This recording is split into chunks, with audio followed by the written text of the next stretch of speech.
Le son qui sortit de la bouche de Cade Holt était doux. C'était ça le pire. Lena Voss s'était attendue à de la rage ou du chagrin, ou au moins à la décence d'une voix plus forte. Elle ne s'attendait pas à quelque chose de calme, quelque chose de réfléchi, quelque chose qui ressemblait à un homme qui avait déjà pris sa décision des semaines auparavant, et qui prenait seulement la peine de le dire à voix haute maintenant. « Je te libère du lien, dit-il. Je rejette notre union.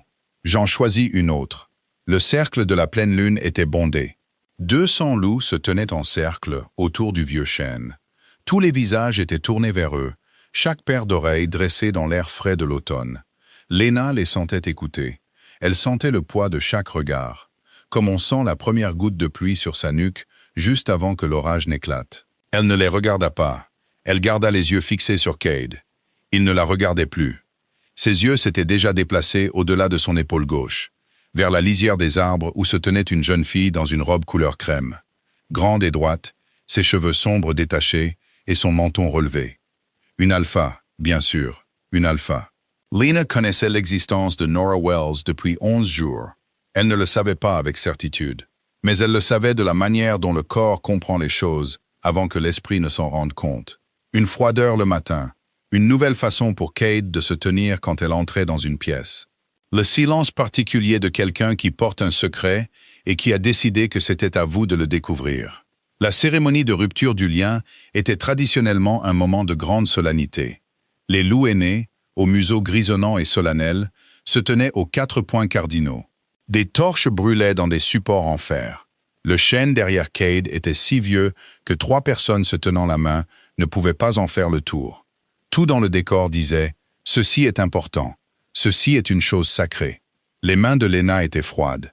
Elle remarqua la fissure dans le 3e support de torche en partant de la gauche. Elle remarqua que l'enfant près de l'aîné Warren portait une botte au mauvais pied. La gauche à droite, la boucle tordue. Elle remarqua un papillon de nuit de la taille de son pouce, tournant autour de la torche, la plus proche de sa tête. Elle remarqua chaque petite chose insignifiante dans cette clairière, car les remarquer était le seul moyen de rester debout. Cade parlait de nouveau. Quelque chose sur l'avenir de la meute. Quelque chose sur la lignée. Quelque chose sur le fait qu'une union alpha forte était le choix responsable en des temps incertains. Les mots arrivaient à ses oreilles et se dissolvaient avant d'atteindre quoi que ce soit de plus profond. Elle l'avait aimé pendant 9 ans. Pas le genre d'amour sauvage et possessif. Le genre d'amour calme. Celui qui se tisse dans le tissu quotidien d'une vie et devient indiscernable de la respiration. Elle avait aimé la façon dont il vérifiait toujours le loquet de son portail quand il quittait son cottage, même au milieu de la nuit, même sous la pluie. Elle avait aimé qu'il garde un élastique à cheveux de rechange à son poignet parce qu'elle perdait toujours les siens. Elle avait aimé qu'il ait peur du noir d'une manière qu'il n'avouait à personne. Et elle ne l'avait jamais dit à personne non plus. Elle n'aimait pas l'homme qui se tenait devant elle maintenant. Elle ne connaissait pas cet homme. Cet homme avait pris une décision et l'avait déguisé en devoir. L'aîné à sa droite s'éclaircit la gorge. Elle comprit le signal. Elle était censée répondre. La réponse formelle à un rejet lors d'une cérémonie de meute était une phrase qu'elle connaissait depuis l'âge de 8 ans. Elle l'avait répétée aux cérémonies des autres, comme on répète une prière qu'on a entendue toute sa vie, sans jamais imaginer que les mots vous appartiendraient un jour. Elle ouvrit la bouche. Ce qui en sortit fut « merci ». 2 mots, rien de plus. Elle les dit doucement, clairement, de la même voix qu'elle utilisait pour rendre la monnaie à un client. Elle regarda la mâchoire de Cade se crisper. Un petit muscle tressaillit sous son œil gauche. Il s'était attendu à quelque chose. Du chagrin peut-être, ou de la colère, ou des larmes. Toutes ces choses étaient des formes de son importance continue pour elle. 2 mots plats et polis qui sonnaient comme si elle concluait une transaction au marché. Ce n'était apparemment pas ce à quoi il s'était préparé. Bien, elle rentra chez elle. Le chemin du vieux chêne jusqu'à l'orée du village faisait environ 400 mètres de terre battue, bordée de peupliers. Et elle en connaissait chaque racine, chaque creux où la boue s'accumulait après la pluie, chaque pierre qui captait mal le clair de lune et ressemblait à autre chose qu'une pierre. Elle marcha sans torche. Elle n'en avait pas besoin. La lune était pleine et énorme au-dessus d'elle, baignant tout d'argent, transformant l'ordinaire en quelque chose qui, brièvement, semblait avoir de l'importance. La botte était toujours au mauvais pied. Elle l'avait remarqué en quittant le cercle. Et elle y pensait encore sur le chemin. Parce que penser à la botte d'un enfant était considérablement mieux que de penser aux 9 dernières années, ou aux 9 prochaines années, ou à la sensation dans sa poitrine qui n'était pas tout à fait de la douleur et pas tout à fait du vide, mais quelque chose entre les deux, qui n'avait pas de nom, qu'elle voulait utiliser. Son cottage était sombre quand elle l'atteignit. Elle avait laissé une lampe allumée à la fenêtre, comme elle le faisait toujours. Elle s'était éteinte. La mèche, probablement. Elle resta un instant dans l'embrasure de la porte, dans le noir, avec l'odeur de sa propre maison autour d'elle, lavande séchée et cendres de bois de chauffage, et la faible odeur minérale des pots en argile qu'elle utilisait pour son travail avec les herbes. Et elle se permit de ressentir une seule chose, exactement. Puis elle arrêta. Elle alluma la lampe. Elle mit la bouilloire sur le feu. Elle s'assit à sa table. La table était vieille, marquée par des années d'utilisation. La surface était couverte de cercles laissés par une centaine de tasses. Et la légère rainure sur le côté gauche où elle posait toujours son mortier quand elle broyait. Elle posa ses mains à plat sur la table et appuya. Elle sentit le poids solide et indifférent du bois sous ses paumes. Il ne se souciait pas de la cérémonie. Il ne se souciait pas de Cad. C'était une table. Elle avait toujours apprécié cela chez elle. Dehors, la lune continuait d'être pleine. Dedans, la bouilloire commença à faire le bruit qu'elle faisait avant de bouillir. Un faible murmure, comme si elle se préparait à quelque chose. Elle pensa. J'ai 23 ans. Elle pensa. Je possède ce cottage. Elle pensa. La lavande a besoin d'être taillée avant le premier gel, sinon elle ne repoussera pas bien au printemps. Elle pensa à ces choses avec soin et délibération, comme si elle posait des pierres sur un chemin, l'une après l'autre, chacune étant un petit fait solide sur lequel elle pouvait marcher. Elle construisait un chemin hors de l'obscurité, vers quelque chose qui était probablement le matin. La bouilloire se mit à bouillir. Elle se prépara du thé. Elle ne dormit pas. Au moment où la première lueur grise entra par la fenêtre est, elle avait réorganisé son étagère à herbe 2 fois, aiguisé 2 couteaux qui n'en avaient pas particulièrement besoin, et écrit une liste de 11 choses dont elle avait besoin au marché du village. La liste était extrêmement détaillée. Elle avait des sous-titres. Elle était consciente que ce n'était pas un comportement normal, et elle constata que cela lui était égal. Au lever du soleil, on frappa à la porte. Elle pensa à Cad. Elle sentit la pensée la traverser comme quelque chose de froid. Elle ouvrit la porte. Ce n'était pas Cade, c'était May Twyver, qui habitait 2 ruelles plus loin et avait 60 ans. Elle avait le visage de quelqu'un qui a été témoin de beaucoup de folies humaines et qui a atteint une certaine paix confortable avec cela. May tenait un plat couvert dans ses mains. Et l'expression d'une femme qui sait ce qu'il faut faire et le fait sans chichi. J'en ai fait trop. May s'éclaircit la gorge. Mange, dit-elle. Lena recula et la laissa entrer. May ne dit rien sur la cérémonie. Elle posa le plat sur la table, se versa une tasse du thé déjà tiède de Lena. Elle s'assit sur la chaise près de la fenêtre et commença à parler des préparatifs du festival de la moisson et de la dispute entre le boulanger et le fabricant de suif à propos de l'emplacement de leurs étals. Elle parla pendant 40 minutes. Ce fut la conversation la plus utile que Lena ait eue depuis une semaine. Quand May partit, Lena mangea la nourriture. C'était un ragoût d'agneau si bon qu'il semblait être un argument contre le désespoir. Et puis elle s'habilla et alla travailler. La charrette de la guérisseuse était son gagne-pain et son encre. Elle vendait des herbes séchées, des teintures, des cataplasmes, et occasionnellement le genre de conseil particulier dont les gens avaient besoin, mais qu'ils ne voulaient pas demander à la guérisseuse officielle. Son emplacement était à l'extrémité nord du marché du village, entre le marchand de graines et la femme qui vendait des tissus brodés. Elle installa sa table. Elle arrangea ses bocaux, redressa ses bouquets suspendus de thym et de romarin séché jusqu'à ce qu'ils plaisent à son œil. Elle ne regarda pas les gens qui la regardaient. Elle savait qu'ils la regardaient. Un rejet lors de la cérémonie de la pleine lune était une affaire publique par définition. C'était tout l'intérêt de la cérémonie. Le témoignage, l'enregistrement communautaire. Chaque personne sur ce marché savait ce qui s'était passé sous le vieux chêne la nuit précédente. Certains d'entre eux étaient gentils à ce sujet. Le vieil Warren s'arrêta à son étal et acheta un pot de pommade de calendula dont il n'avait absolument pas besoin. Et il lui dit qu'elle avait la trempe de sa mère, ce qui était le plus grand compliment qu'il savait faire. Quelques jeunes femmes s'arrêtèrent et furent chaleureusement, avec enthousiasme, sympathiques.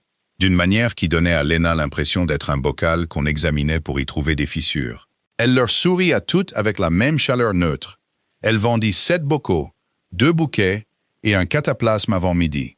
Cad traversa le marché à 10 heures avec Nora Wells à ses côtés. Nora portait du bleu, ce qui lui allait bien. La main de Cade était au creux du dos de Nora, de la même manière qu'elle était autrefois au creux du dos de Lena. Cad, avec cette aisance possessive particulière de quelqu'un qui a décidé que c'était son territoire et qui est à l'aise pour le déclarer. Il ne vint pas à son étal. Il y jeta un coup d'œil une fois. Elle vit le regard du coin de l'œil. Et elle s'efforça d'être très occupée à mesurer une torsade de papier de racines de valériane séchée pour une cliente qui lui parlait longuement de ses problèmes de sommeil. La cliente reçut une consultation très approfondie sur les remèdes pour le sommeil. Elle n'eut même pas besoin de payer le plein prix. Nora Wells regarda Lena une fois, directement, de l'autre côté de l'allée du marché. Lena la regarda en retour. Nora détourna le regard la première. Lena classa cela comme une information utile sur la nature de la culpabilité et passa à autre chose. Les jours après la cérémonie furent une sorte d'épreuve d'endurance. Pas une épreuve dramatique, pas le chagrin opératique qu'elle aurait pu écrire pour elle-même si on lui avait demandé de décrire à quoi ressemblait un cœur brisé. C'était plus petit que ça. Et dans sa petitesse, c'était en quelque sorte plus difficile. C'était se réveiller et se souvenir. C'étaient les stupides réflexes. Chercher une pensée qu'elle voulait partager avec lui et trouver l'absence là où il était avant. C'était passer devant le portail de son cottage en sortant et enregistrer avec sa vision périphérique que le loquet n'était pas vérifié, qu'elle devrait le vérifier elle-même maintenant. Elle l'avait toujours vérifié elle-même avant lui. Elle le vérifierait à nouveau maintenant. La meute la remarqua. C'était la partie à laquelle personne ne l'avait préparée. Le rejet changea la façon dont il la voyait, pas de la manière à laquelle elle aurait pu s'attendre. Elle s'était préparée à la pitié, et la pitié était là. Mais elle reposait sur autre chose, une sorte de réévaluation, comme si le fait qu'elle ait été jugée insuffisante par un héritier bêta donnait aux gens la permission de la regarder différemment, de la classer dans une nouvelle catégorie. Elle n'était pas en couple. Elle était oméga. Elle n'était pas réclamée dans une culture où non réclamée signifiait quelque chose de spécifique et d'inconfortable. Elle s'entendit décrire en certains termes 2 fois, une fois par 2 hommes qui parlaient près de l'abreuvoir, et une fois par une femme qui parlait à sa fille. Les 2 fois, elle n'était apparemment pas censée entendre. Elle entendit les 2 fois avec une clarté parfaite, et n'en fit rien, sauf l'ajouter à la liste courante des choses auxquelles elle choisissait de ne pas réagir. Une liste qui devenait, si elle était honnête, plutôt longue. Elle n'avait pas peur. C'était la chose qu'elle vérifiait sans cesse et qu'elle trouvait toujours vraie. Elle appuyait dessus comme sur un bleu, s'attendant à trouver de la peur en dessous. Et ce qu'elle trouvait à la place était quelque chose qui ressemblait plus à de l'épuisement, et quelque chose qui ressemblait plus à de la détermination, et quelque chose qui, certains matins, quand la lumière entrait juste comme il faut, et que les herbes étaient parfumées, et que son thé était bon, se sentait dangereusement proche de la liberté. 3 semaines après la cérémonie, Lena Warren lui rendit visite. C'était un petit homme. Lena Warren, avec des cheveux blancs, et la manière de se déplacer particulièrement prudente que développent les très vieux loups. Comme s'ils avaient appris que la vitesse est un gaspillage de jeunesse, et que la patience est une forme de pouvoir en soi. Il s'assit sur la chaise où May s'était assise. C'était apparemment la chaise où les gens s'asseyaient quand ils avaient des choses à lui dire. Il croisa les mains et la regarda fixement. « Il y a eu une communication, dit-il, du siège d'Ashval. » Elle attendit. « Le roi Alpha a fait une demande, dit Lena Warren. Ou peut-être que demande est le mauvais mot. Il a exprimé un intérêt. Il l'a adressé au conseil de la meute. Mais à ma lecture, la direction est vers vous spécifiquement. » Elle attendit. Warren la regarda, la jaugeant. Elle eut l'impression qu'il essayait de décider ce qu'il devait expliquer. Et elle eut l'impression qu'il conclut qu'elle n'avait pas besoin d'explications, seulement d'informations. « Il cherche une consort, dit Warren. Son conseil lui présente des candidates depuis un certain temps. Il les a toutes refusées. Une communication est arrivée par un canal formel il y a 3 jours. Elle décrit un ensemble de qualités spécifiques qu'il recherche. Les qualités sont inhabituelles. « Qu'est-ce que ça veut dire ?» demanda Lena. « Il ne cherche pas une partenaire alpha. Il cherche une oméga avec des indicateurs de santé documentés. Et ce qu'il décrit comme une intelligence pratique, non liée aux manœuvres politiques. » Warren fit une pause. « Je ne suis pas entièrement sûr de ce que cela signifie, mais votre nom est apparu dans notre réponse. » Vous avez proposé mon nom, dit Lena. Le conseil l'a fait, dit Warren très prudemment. Je n'y étais pas opposé. Elle réfléchit à cela. Il est le roi Alpha, dit-elle. Oui, il règne sur 5 territoires. Oui, il n'est pas connu pour être accessible. Warren fit un son qui était presque, mais pas tout à fait, un petit rire. Non, dit-il. Il n'est pas particulièrement connu pour ça. Lena regarda par la fenêtre sa lavande, qui avait besoin d'être taillée. La lumière du matin faisait quelque chose de magnifique avec elle, transformant les fleurs gris-violet en pointes argentées. Elle pensa au loquet du portail. Elle pensa à la façon dont la meute la regardait maintenant. Elle pensa aux mots qui avaient été utilisés 2 fois en plein air, à son sujet, et aux gens qui l'avaient utilisé, et à la façon dont cela avait semblé être une boîte se refermant sur elle. Elle pensa au roi Alpha, qui avait refusé 17 candidates, et qui avait envoyé une liste de qualité, et dont la liste portait apparemment son nom quelque part, même s'ils ne s'étaient jamais rencontrés. Et elle était presque certaine qu'il ne savait pas qu'elle existait avant il y a 3 jours. Qu'est-ce que sa communication disait exactement, dit-elle. Warren plongea la main dans son manteau et en sortit une lettre pliée. Le papier était lourd, couleur crème, scellé avec de la cire noire. Il portait une empreinte qu'elle reconnut comme le blason d'Ashval. 3 lignes entrelacées, nettes et sévères. Le sceau avait déjà été brisé. Elle prit la lettre. L'écriture à l'intérieur était précise. Pas belle. Pas la belle écriture anglaise soignée de quelqu'un qui avait appris à faire des lettres élégantes. C'était l'écriture de quelqu'un qui écrivait vite et clairement, parce qu'il avait trop à écrire. Et l'efficacité comptait plus que la décoration. Elle l'a lue 2 fois. Ce n'était pas une lettre romantique. C'était la lettre la moins romantique qu'elle ait jamais lue de sa vie. Elle exposait en 4 paragraphes précis ce qui suit. La réalité politique de la question de la succession, les exigences pratiques du rôle de consort, les qualités spécifiques recherchées, et une brève note indiquant que l'auteur n'était pas intéressé par un long processus de cours, et qu'il préférerait une communication directe de toute partie intéressée. En bas, en écriture légèrement plus petite, comme si cela avait été ajouté après le reste, il y avait « On m'a dit que la femme Voss a récemment perdu son lien d'union. Si elle est disposée à entendre une proposition, je viendrai à elle. » Lena plia la lettre. « Il viendra ici, dit-elle. »« C'est ce que j'ai compris. » dit Warren. Elle le regarda. « Le roi Alpha veut venir dans mon village et frapper à ma porte. » D'une certaine manière. Elle posa la lettre sur la table à côté de son bon couteau et de sa tasse de thé. Elle les regarda tous ensemble. Le lourd papier crème avec son seau de cire brisé, le couteau qui n'avait pas besoin d'être aiguisé, le thé qu'elle avait préparé à 5 heures du matin, parce que le sommeil n'était toujours pas fiable. Une petite table qui contenait, pour le moment, la somme totale de sa situation immédiate. Elle pensa « J'ai 23 ans ». Elle pensa « Je suis une oméga dans une meute qui vient de me rejeter publiquement ».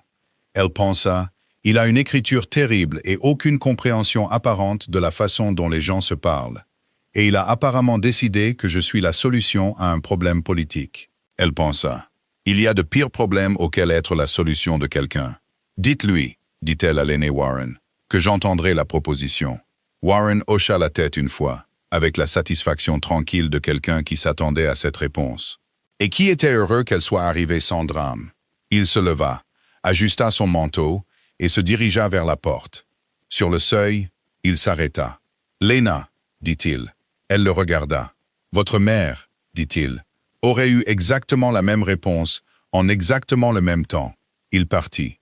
Elle ramassa la lettre, la lut une 3e fois, et commença à faire une nouvelle liste. Elle contenait considérablement plus de 11 articles. Dehors, la lavande attendait, le loquet du portail tenait bon, et quelque part dans les 5 territoires, dans un siège de pouvoir qu'elle n'avait jamais vu et pouvait à peine imaginer. Un homme qui pensait en stratégie et écrivait des lettres sans chaleur, était apparemment déjà en train d'écrire la suivante. Elle serait prête pour cela. Elle l'était toujours. Le roi Rowan Ashevale n'avait pas bien dormi depuis 4 ans. Pas depuis la mort de son père. Et le poids de 5 territoires s'était posé sur ses épaules, comme quelque chose qui l'attendait spécifiquement, et qui n'avait aucune patience pour la période d'adaptation. Le sommeil était maintenant une transaction. Il lui accordait 4 heures quand il le pouvait, 6 quand il le devait.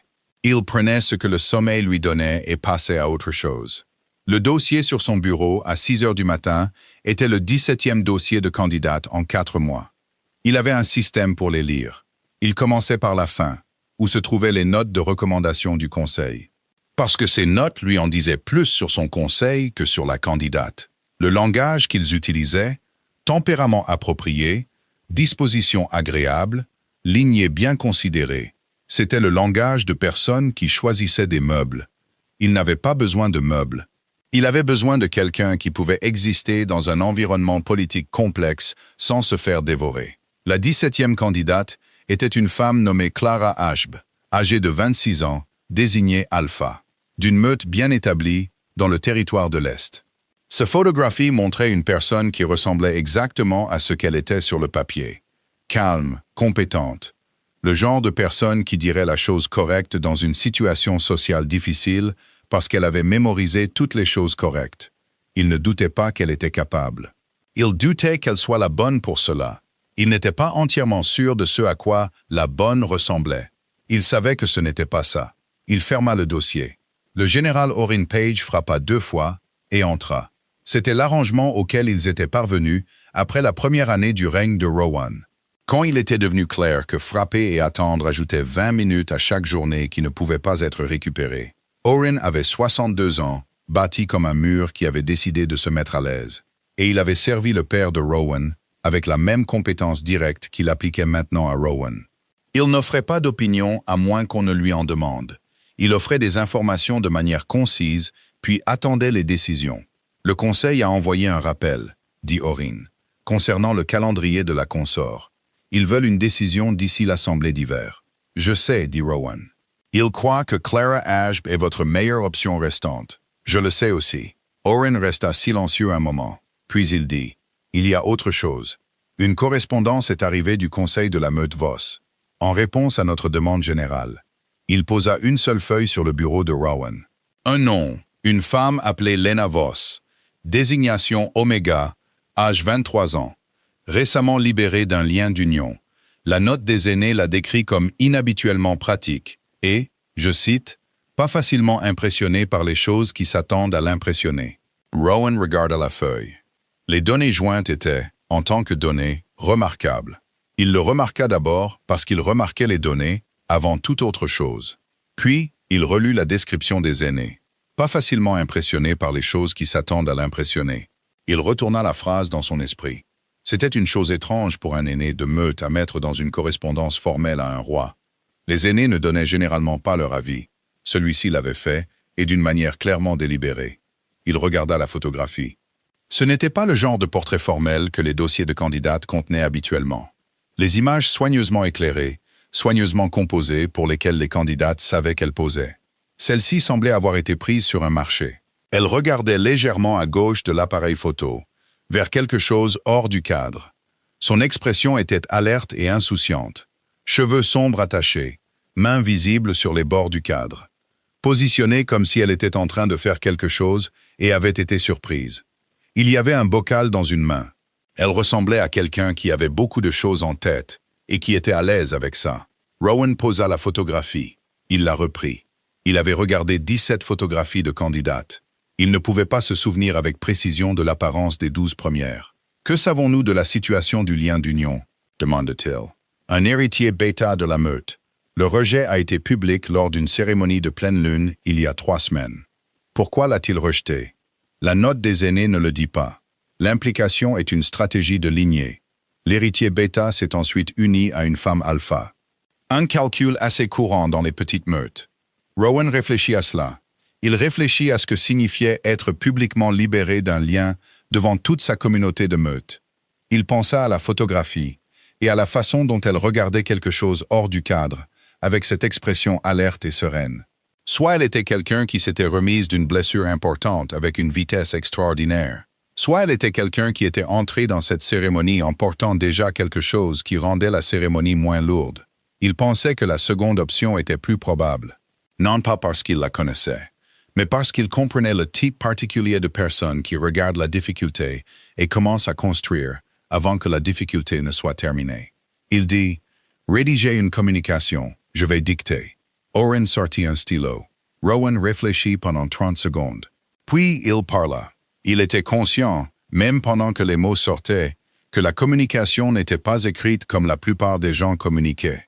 Elle était directe, elle était précise, elle ne contenait aucune chaleur. Non pas parce qu'il avait décidé de ne pas mettre de chaleur, mais parce que la chaleur était quelque chose qu'il générait en personne, dans de petits moments spécifiques. Et il n'avait jamais appris à l'écrire. Sur le papier, il sonnait comme un bâtiment. Il le savait. On le lui avait dit. Il trouvait difficile de changer sans que le résultat ne semble faux. Il ajouta le post-scriptum lui-même, d'une écriture plus rapide et plus petite que le reste. Aurine le regarda mais ne dit rien. Il avait depuis longtemps renoncé à la présentation sociale du roi. La communication partit le même après-midi. La réponse arriva en 4 jours, ce qui était rapide. La réponse de Lenny Warren était brève, formelle, et contenait une phrase que Rowan lut 3 fois. Mademoiselle Voss a accepté d'entendre une proposition et demande seulement que vous veniez à son cottage, car elle trouve difficile de penser clairement dans des endroits conçus pour être impressionnants.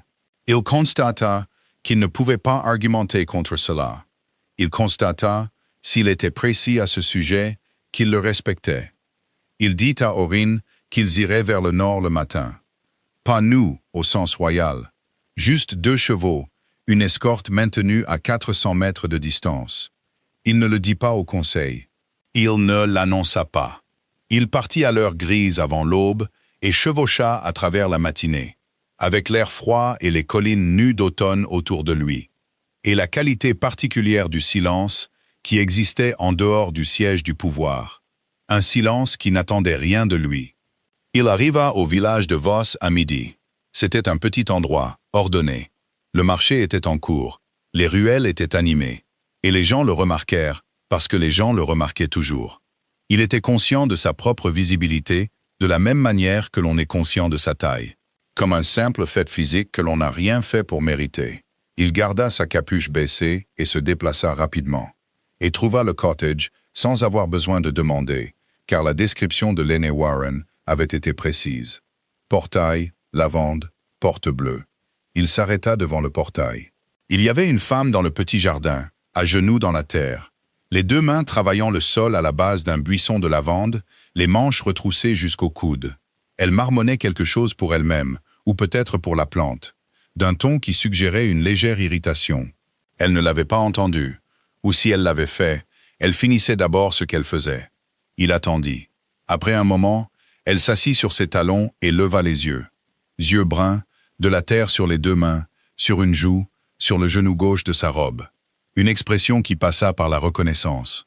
Cette reconnaissance particulière de quelqu'un à qui on a dit de s'attendre à quelque chose, mais qui trouve quand même l'arrivée réelle de la chose légèrement surprenante, et qui atterrit quelque part de neutre.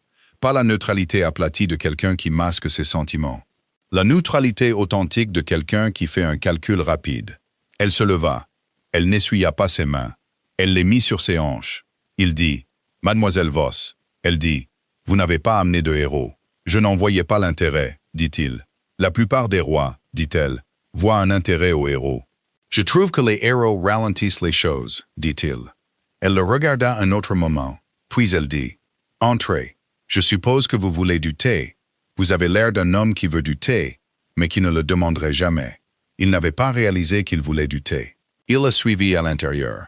Le cottage était petit et chaleureux, et sentait les choses vivantes et utiles. Des herbes à divers stades de séchage, quelque chose sur le feu bas, du bois et de la pierre, et l'odeur propre du tissu travaillé. Chaque surface était occupée avec un but.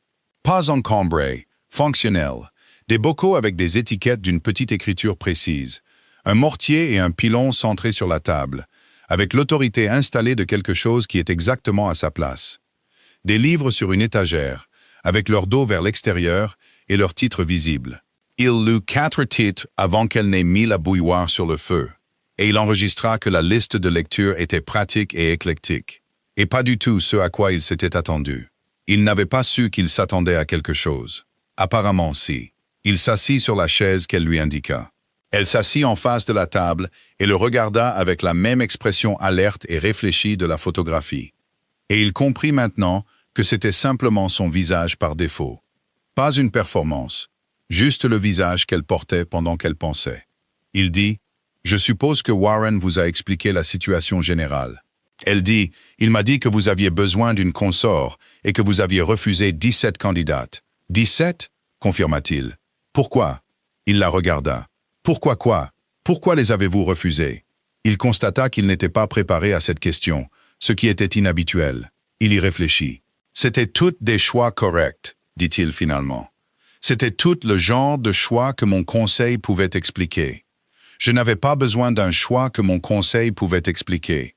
J'avais besoin d'autre chose. »« Quelle autre chose? »« Je ne suis pas sûr, dit-il. J'ai essayé de l'identifier. » Elle pencha très légèrement la tête. « Et vous pensez que vous l'avez peut-être trouvé chez une guérisseuse de marché de village qui a été publiquement rejetée il y a 3 semaines. »« Je n'ai pas dit ça, dit-il. Vous l'avez insinué. Je suis venu pour entendre ce que vous pensez, dit-il. Et pour dire ce que je pense. Ensuite, vous pourrez décider. » Elle le regarda pendant un long moment. La bouilloire sur le feu commença son murmure de pré-ébullition. Aucun d'eux ne parla. Puis elle dit, « Dites ce que vous pensez alors. » Et il le fit. Il lui dit la vérité sur le problème de la succession. Pas la version polie qu'il donnait à son conseil, mais le problème réel, le fossé entre ce dont les territoires avaient besoin et ce que le paysage politique actuel offrait. Il lui dit ce qu'une consort serait réellement tenue de faire en termes pratiques, au jour le jour, le travail social, le travail diplomatique, la réalité domestique d'une vie construite à l'intérieur d'une machine de pouvoir. Il n'adoucit rien de tout cela. Il ne le rendit pas attrayant. Il l'exposa comme il exposerait un problème stratégique à Orin, avec clarté et sans décoration. Elle écouta tout du long sans l'interrompre. Il trouva cela remarquable. La plupart des gens interrompaient. Quand il eut fini, elle versa le thé, posa sa tasse devant lui et dit « Et qu'est-ce que je gagnerais de cet arrangement selon vous ?» Il dit « Une position, des ressources, un avenir que vous ne pourriez pas construire seul dans la position où vous êtes actuellement. Et un partenaire qui ne vous ferait pas perdre votre temps, ni ne vous demanderait de prétendre être moins que ce que vous êtes. » La dernière partie n'était pas dans ses remarques préparées. Il n'était pas entièrement sûr d'où elle venait. Elle le regarda par-dessus le bord de sa tasse. « Cette dernière partie, dit-elle. Oui, c'était différent des premières parties. Oui, dit-il. J'ai remarqué aussi. » Elle posa sa tasse. Elle regarda ses mains, encore avec des traces de terre sur les jointures. Elle leva les yeux. « J'ai une condition, dit-elle. » Il attendit. « J'apporte mes herbes, dit-elle. Toutes. J'aurai besoin d'une fenêtre avec une lumière adéquate. » Il réfléchit à cela. « Cela peut être arrangé, dit-il. » Elle dit « D'accord. » Il dit « D'accord. » Elle le regarda avec l'expression qu'elle avait utilisée quand elle avait enregistré son arrivée. Le regard cyclique et calculateur qui avait atterri sur le neutre. Il atterrit ailleurs cette fois. Il ne pouvait pas tout à fait nommer où. « Vous êtes venu ici vous-même, dit-elle. Pas de héros, pas d'annonce. Vous vous êtes assis sur ma chaise et m'avez dit la vérité. Et vous n'avez pas une seule fois utilisé le mot « approprié ». Savez-vous combien de personnes ont utilisé le mot « approprié » à mon égard au cours des 3 dernières semaines? Il ne le savait pas. Un grand nombre, dit-elle. Oui, ma réponse est oui. Mais je vais finir cette plantation avant que nous allions où que ce soit. Et si cela ne convient pas à votre calendrier, vous pouvez dire à votre cheval d'attendre. Il dit, je dirai à mon cheval d'attendre. Elle se leva, retroussa ses manches et sortit par la porte. Il prit son thé. Par la petite fenêtre au-dessus de la table, il pouvait la voir dans le jardin. Agenouillée de nouveau dans la terre, reprenant le travail qu'elle avait interrompu pour lui. Il s'assit dans son cottage et but son thé, et regarda les bocaux étiquetés sur les étagères, et pensa qu'il avait refusé 17 candidates pour des raisons qu'il ne pouvait pas articuler, et qu'il avait dit oui à celle-ci en moins d'1 heure, et que son conseil allait être extraordinairement mécontent de lui. Il constata, à sa propre surprise, que c'était tout à fait bien. Le jour où Lena Voss arriva au siège d'Achevail était un mardi gris de fin octobre, assez froid pour que son souffle soit visible, avec un ciel du blanc indécis particulier d'un matin qui pourrait devenir quelque chose, ou simplement rester lui-même. Elle voyagea dans la 2e voiture, celle sans le blason sur la porte, ce qui avait été la suggestion discrète de Rowan, et qu'elle avait acceptée sans commentaire, parce qu'elle comprenait la logique d'arriver sans annonce. Elle avait un sac à l'intérieur, 3 changements de vêtements, son bon couteau, 2 livres. et assez d'herbes séchées pour tenir une semaine avant de pouvoir identifier ce qui était disponible localement.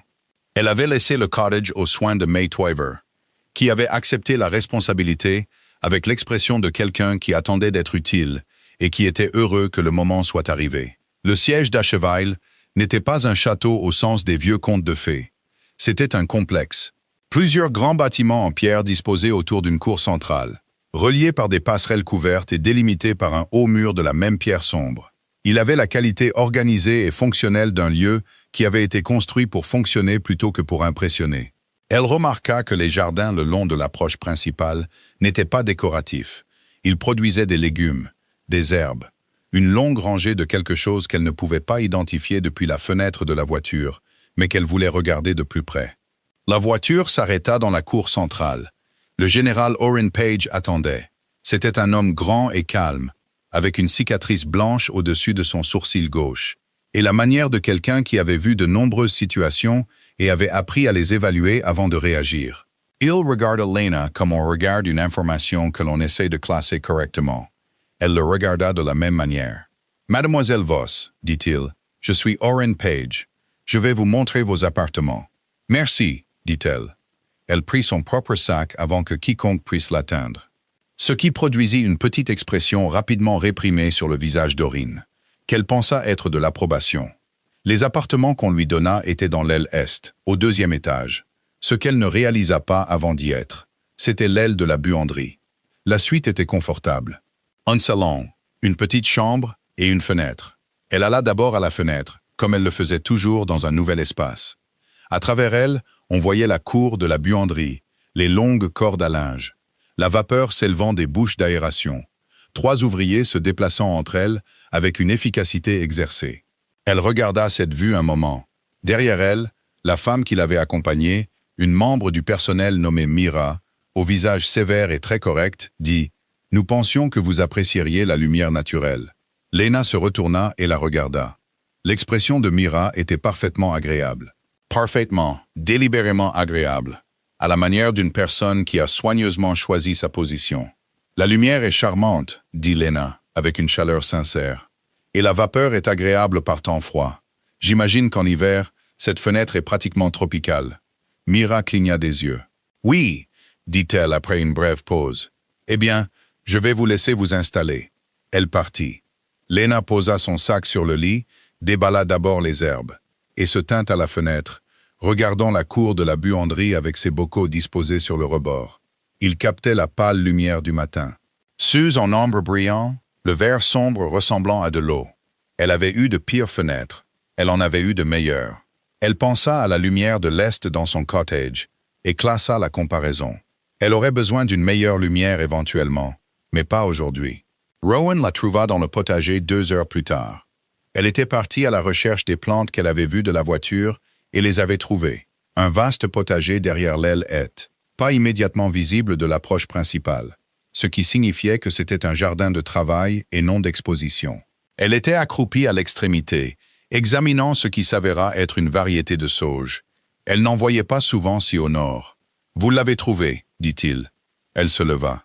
Il était sans manteau ni uniforme, à la manière de quelqu'un qui était sorti de quelque chose pour trouver autre chose. Et dans un pull ordinaire, dans la lumière froide du matin. Il ressemblait moins à un roi que dans son cottage, et plus à une personne. Elle trouva cela plus facile. La variété, dit-elle, vient-elle de plus au sud? La forme des feuilles est différente. Ma mère a apporté des graines, dit-il. Elle pousse ici, mais lentement. Elle s'accroupit de nouveau et la regarda plus attentivement. J'aimerais prendre une bouture si c'est possible. Oui, dit-il. Elle resta accroupie un autre moment, examinant la base des racines de la plante avec une concentration qui n'était pas feinte. Quand elle se releva, il était toujours là, ce à quoi elle ne s'était pas entièrement attendue. « Vos appartements, dit-il, sont-ils adéquats? La lumière est adéquate, dit-elle. Quelque chose traversa son visage. Mira vous a assigné l'aile de la buanderie. Elle a mentionné la lumière naturelle. Je n'ai pas spécifié l'aile de la buanderie, dit-il. Je sais, dit-elle. Il la regarda. Je vais vous faire déménager. La chambre actuelle ne me dérange pas, dit-elle. Ce qui me dérange, c'est le message que la chambre actuelle envoie. Et je pense que je suis la mauvaise personne pour recevoir ce message particulier d'un membre du personnel le premier jour. Alors peut-être serait-il préférable que vous vous en occupiez. Il resta silencieux un moment. C'est une façon précise de décrire la situation. C'est une situation précise, dit-elle. Il la regarda. Oui, dit-il. Je m'en occuperai. Merci. Elle passa au carré de plantes suivant. Il ne partit pas immédiatement. Il se tint au bord du jardin et elle était consciente de sa présence. De la même manière que l'on est conscient d'un changement de temps. Le conseil a prévu une présentation formelle pour demain soir, dit-il. Dîner, 15 membres, devrais-je savoir quelque chose sur eux avant d'y aller? Je vous enverrai un document. S'il vous plaît, faites-le factuel et non flatteur, dit-elle. Je peux lire une description flatteuse et être toujours mal préparé. Je préférerais savoir à qui j'ai affaire avec précision. Une autre pause, plus longue cette fois. Je l'écrirai moi-même, dit-il. Elle leva les yeux vers lui, brièvement. Ce sera plus utile, dit-elle. Votre description de vous-même dans cette première lettre était plus informative que 3 pages de recommandations du conseil. Il eut l'air sur le point de dire quelque chose, puis décida de ne pas le faire. Il hocha la tête une fois et retourna vers le bâtiment principal. Elle retourna à la sauge. Le document arriva ce soir-là, glissé sous sa porte, par quelqu'un d'assez silencieux et rapide pour qu'elle n'entende pas son arrivée. Il était écrit de sa main rapide et précise sur 3 feuilles de papier épais. Et il était, comme promis, précis.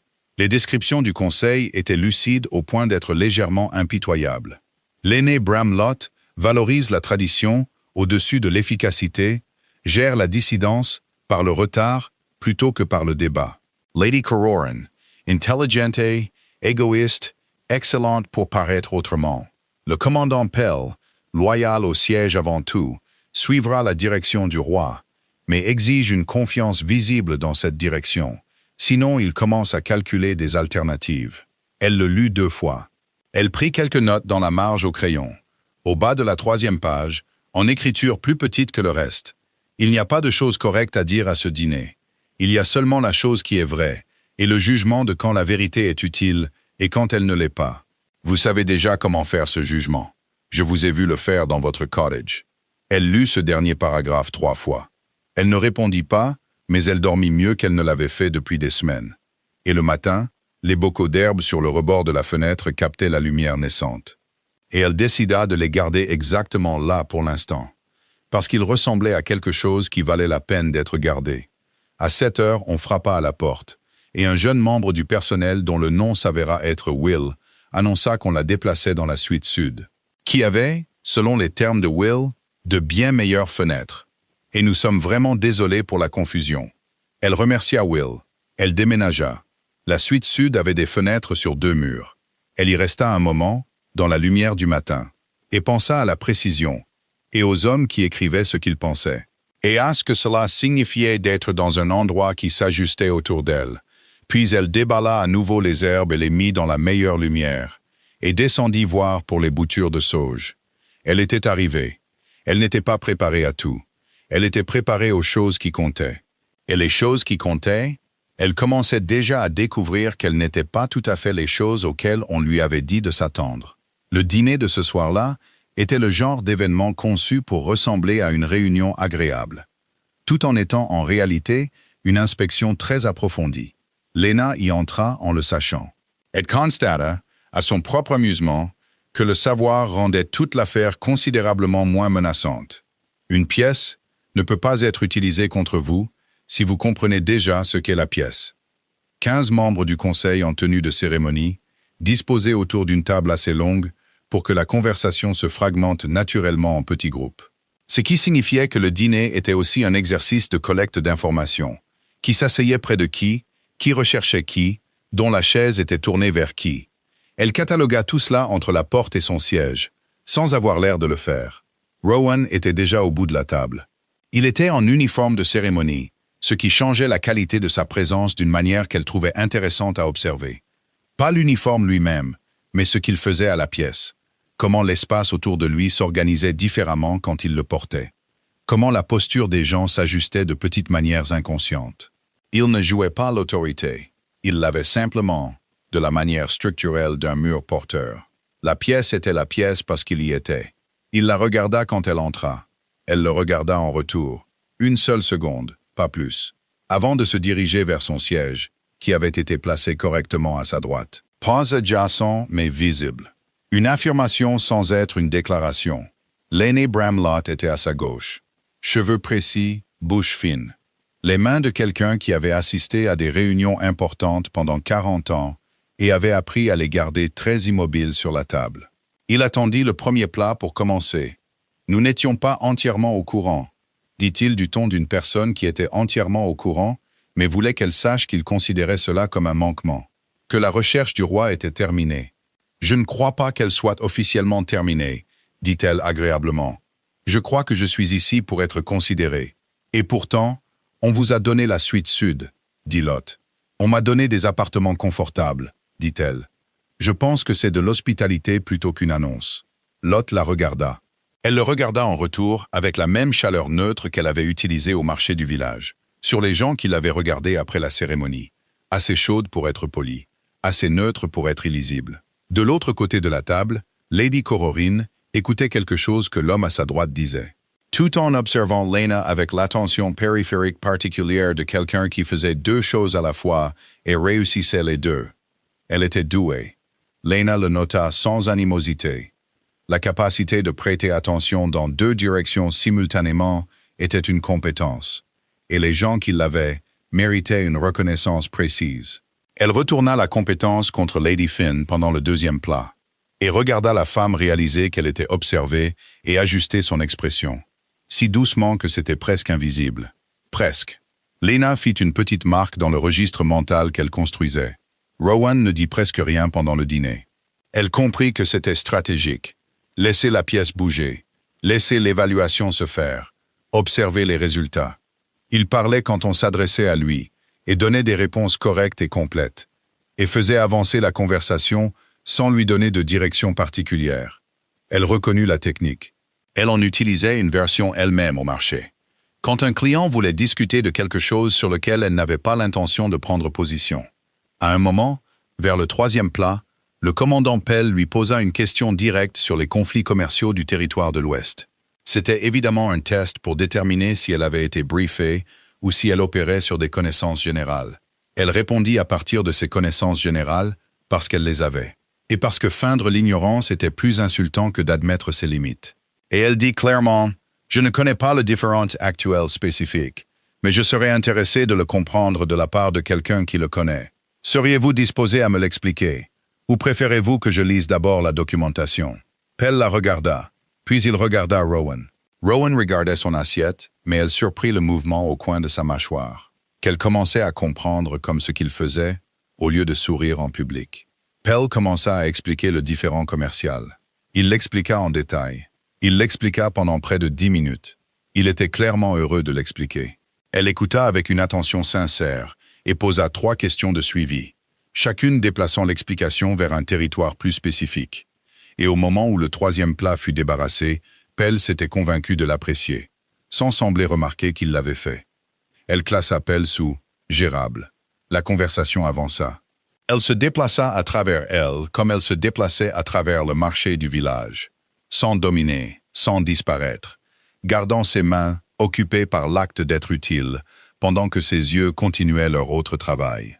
La femme 3 sièges plus loin, qui n'avait pas fini son assiette, et touchait sans cesse le pied de son verre.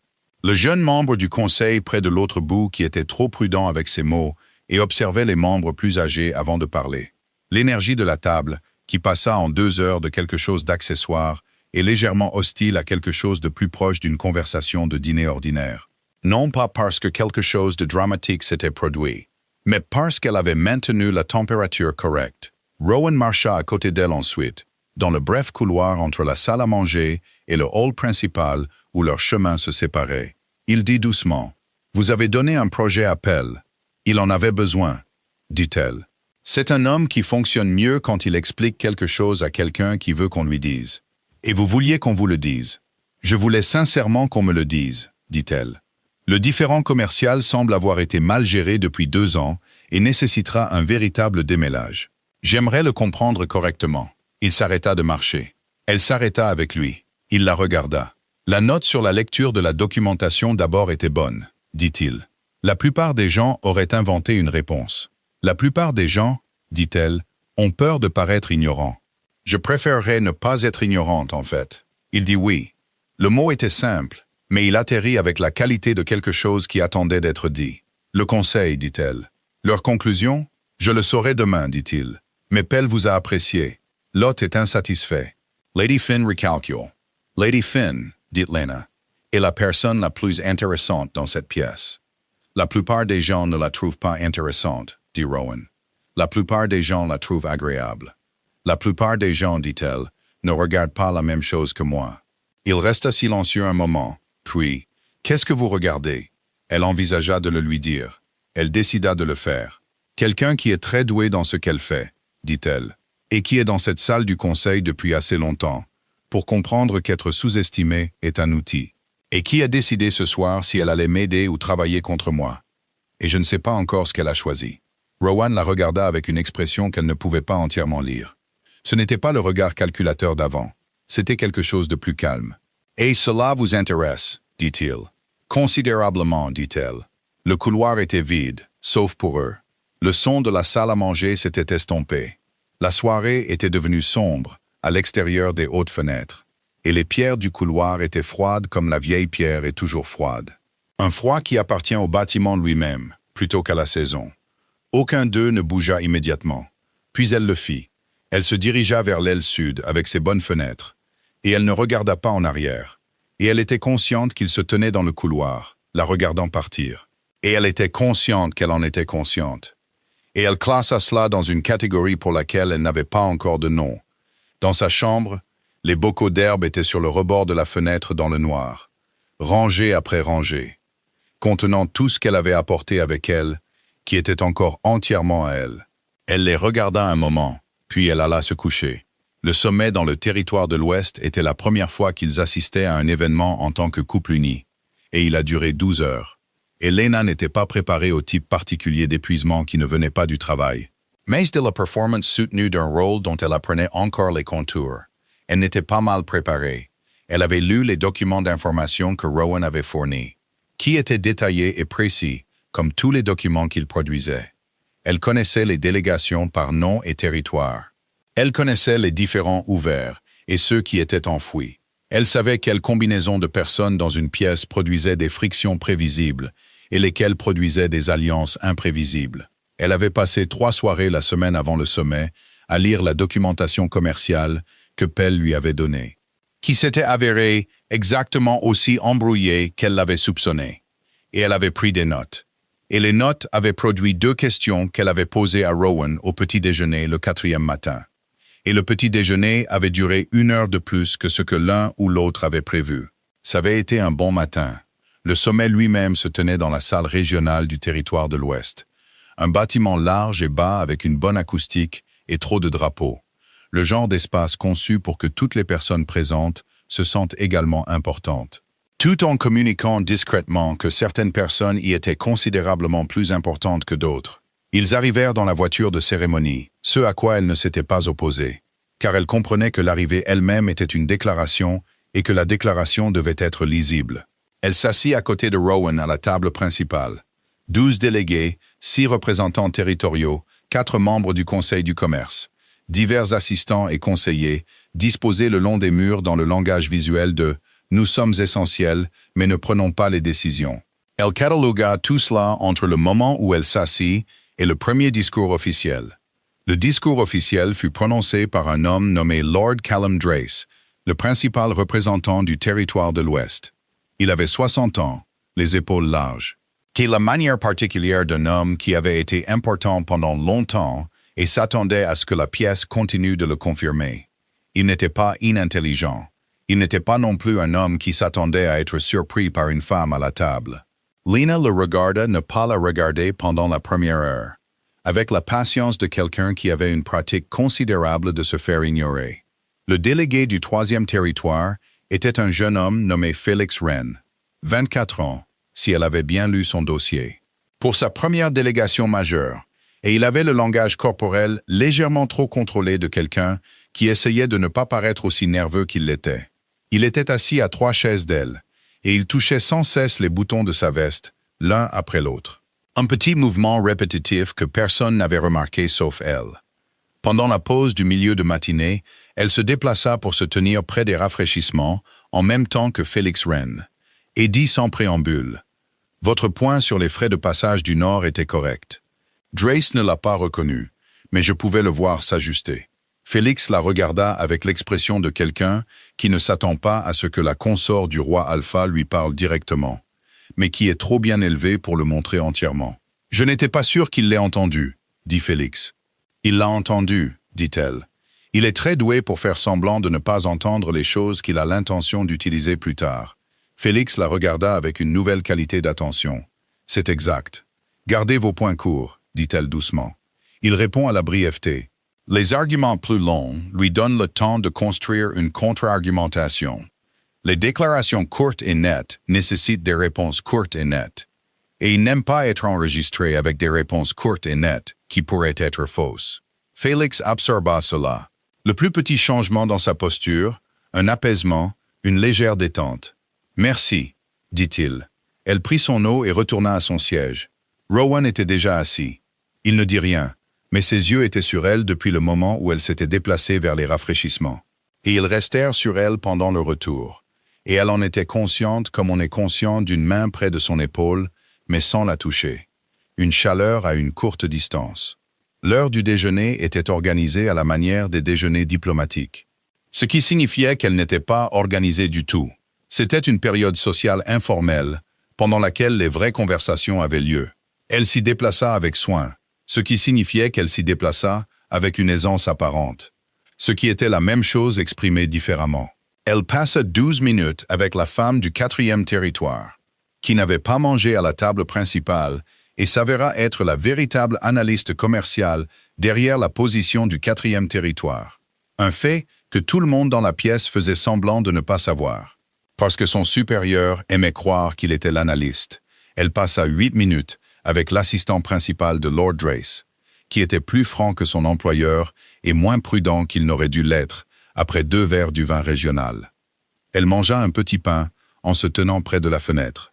Parlant à un homme du 6e territoire de la saison des récoltes tardives, sincèrement et sans arrière-pensée, parce que parfois une conversation était simplement une conversation, et la personne avec qui vous l'aviez le méritait. La session de l'après-midi fut plus difficile. Le principal différend commercial du territoire de l'Ouest arriva formellement sur la table, et la température dans la pièce changea, comme elle change, quand quelque chose avec des enjeux sort de sous la surface où il se cachait. Les voix étaient prudentes.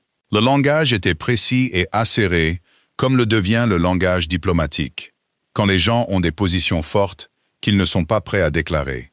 Drace était à son plus contrôlé. Felix Wren posa 2 questions courtes et nettes, qui atterrirent exactement comme elle l'avait prédit. Rowan écouta et parla avec parcimonie, et toujours au bon moment, avec la précision de quelqu'un qui comprenait que dans une pièce comme celle-ci, les mots n'avaient de valeur que s'il faisait bouger quelque chose. Il fit bouger les choses 2 fois dans la session de l'après-midi. La 2e fois qu'il parla, l'énergie dans la pièce se calma et l'assistant de Drace prit une note. Sur le trajet de retour en voiture, alors que le jour perdait enfin sa lumière et que les collines devenaient bleues autour d'eux, Rowan dit « L'analyse sur Drace et les déclarations courtes. »« Il y répond, » dit-elle. « Felix Wren les a utilisées dans l'après-midi. »« Il l'a fait, » dit-elle. Il n'avait pas besoin que je le lui dise. Vraiment. Il pensait déjà de cette façon.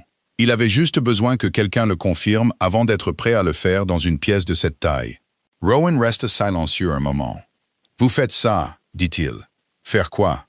Trouver la personne dans la pièce qui a la bonne information et ne l'utilise pas, et la faire se sentir assez correcte pour l'utiliser. » Elle regarda par la fenêtre de la voiture les collines qui s'assombrissaient. « Je cherche les gens qui ont faim, » dit-elle. À mon étal de marché, on pouvait reconnaître ceux qui savaient quelque chose d'utile. Ils avaient un certain type d'attention. Ils regardaient pour voir si la pièce était assez sûre pour dire la chose qu'ils savaient. « Et vous l'avez rendue assez sûre, » dit-il. « Parfois, » dit-elle. « Parfois, il n'y a aucun moyen de la rendre assez sûre, et la chose utile reste non dite. Mais au déjeuner aujourd'hui, la véritable analyste du 4e territoire m'a dit 3 choses que votre conseil ne sait pas. et je les ai écrites au dos de l'ordre du jour du matin. Et j'aimerais vous donner ce papier quand nous rentrerons. Il tendit la main. Elle plongea la main dans son manteau et en sortit l'ordre du jour plié et le mit dans sa main. Leurs doigts ne se touchèrent pas. L'ordre du jour était chaud d'avoir été dans son manteau tout l'après-midi. Il le déplia dans la faible lumière de la voiture et lut. Elle observa son visage traiter l'information. L'immobilité particulière qu'elle avait appris à comprendre signifiait qu'il faisait des calculs, plaçant les nouvelles données par rapport aux données existantes. Trouvons où cela changeait la carte. Cela change la position apparente du troisième territoire, dit-il. Oui, dit-elle. Le troisième territoire sait ce que le quatrième sait et a utilisé le prétexte de l'alignement de manière stratégique. Félix Wren, dit-il. Je ne lui ai rien dit qu'il n'aurait pas pu découvrir par lui-même, dit-elle. Il le découvrira par lui-même, d'ici la deuxième session. Il plia le papier. Il le tint un moment. Quand j'avais 12 ans, dit-il, ce qui était la première fois qu'il offrait une information sur son passé. Mon père m'a emmené à un sommet comme celui-ci. Il m'a dit de regarder les gens qui ne parlaient pas. Il a dit que la pièce était dans les voix, mais que la vérité était dans le silence. Elle le regarda. Il regardait le papier plié. Il avait raison, dit-elle. Oui, dit-il. Je regarde les silences depuis 20 ans. Je ne sais pas toujours quoi faire de ce que je vois. C'était la plus longue confidence personnelle qu'elle avait reçue de lui. Et elle comprit sans qu'on le lui dise que ce n'était pas quelque chose qu'il disait souvent ou à la légère. Elle n'en fit pas grand cas. Elle dit « Vous savez quoi en faire plus que vous ne le pensez. Vous avez parlé 2 fois aujourd'hui, et les 2 fois c'était à partir de quelque chose que vous aviez vu dans le silence. » Il la regarda. La voiture passa sur une section de route cahoteuse et tangua légèrement. Il dit « Vous avez remarqué ce que je regardais. Je vous regardais regarder, » dit-elle. Une pause. Dehors, la soirée était complètement arrivée et les premières étoiles devenaient visibles à travers la fenêtre de la voiture, froide et très brillante. « C'est, » dit-il prudemment, « une nouvelle expérience pour moi. » Elle pensa à dire quelque chose de léger, quelque chose qui leur donnerait un peu d'air à tous les deux. Elle décida de ne pas le faire. « Pour moi aussi, » dit-elle. La voiture continua. Aucun d'eux ne parla de nouveau pendant le reste du trajet. Le silence n'était pas inconfortable. C'était le genre de silence qui avait un contenu. Quand ils arrivèrent au siège et qu'elle se dirigeait vers l'aile sud, elle plongea la main dans son manteau pour voir si elle avait manqué quelque chose dans les marges de l'ordre du jour. Le papier avait disparu. Il l'avait gardé. Elle resta un moment dans le couloir, puis elle monta. Les herbes étaient à la fenêtre. Les étoiles dehors étaient les mêmes qu'elle avait vues de la voiture.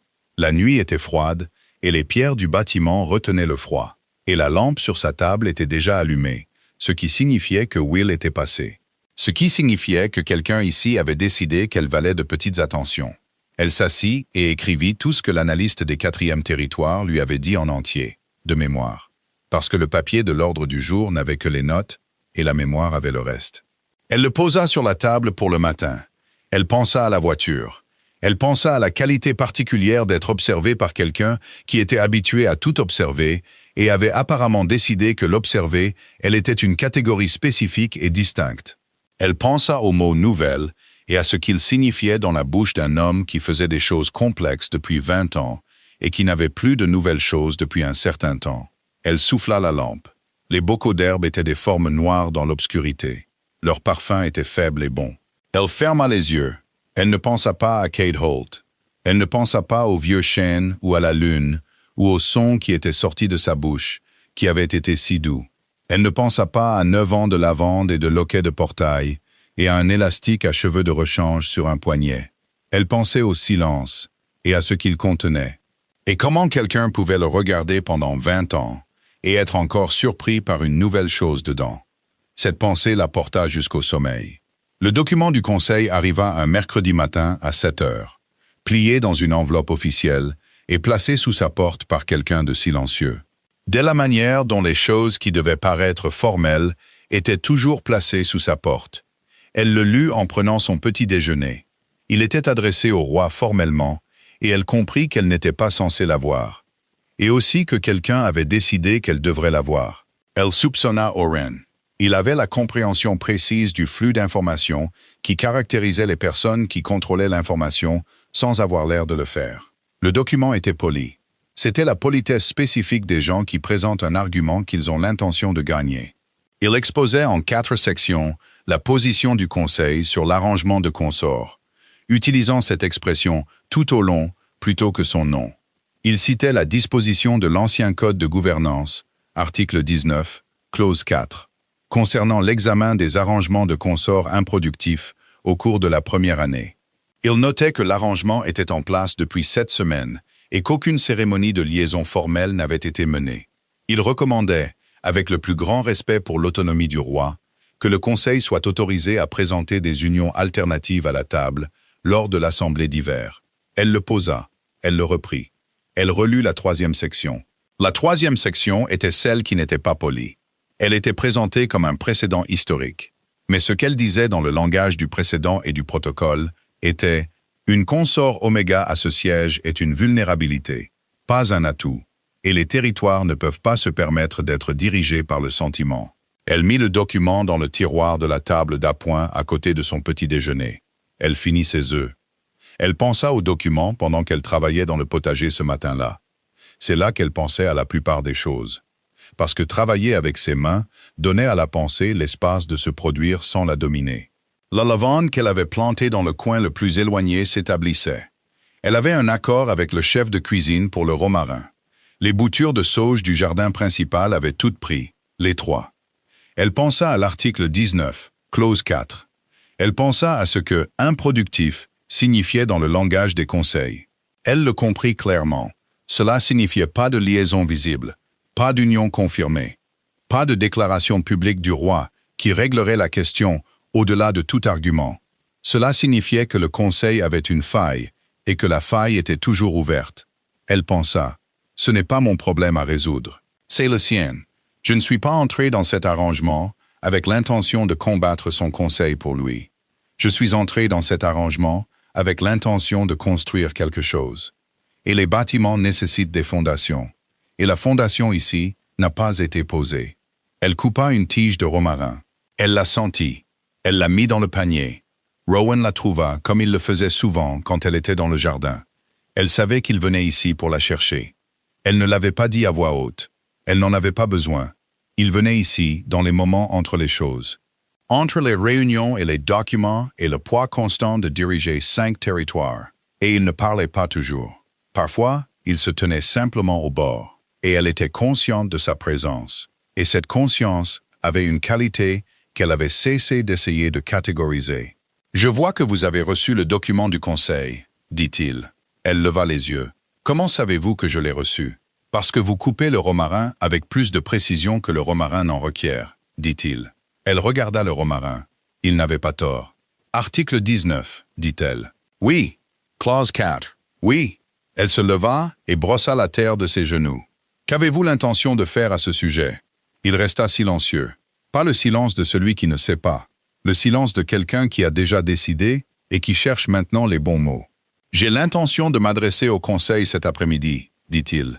Et j'ai l'intention d'être clair. À quel point clair? Entièrement clair, dit-il. Elle le regarda. Il était en tenue de cérémonie aujourd'hui, ce qui signifiait qu'il avait un emploi du temps. Ce qui signifiait que cette visite au jardin était entre 2 choses.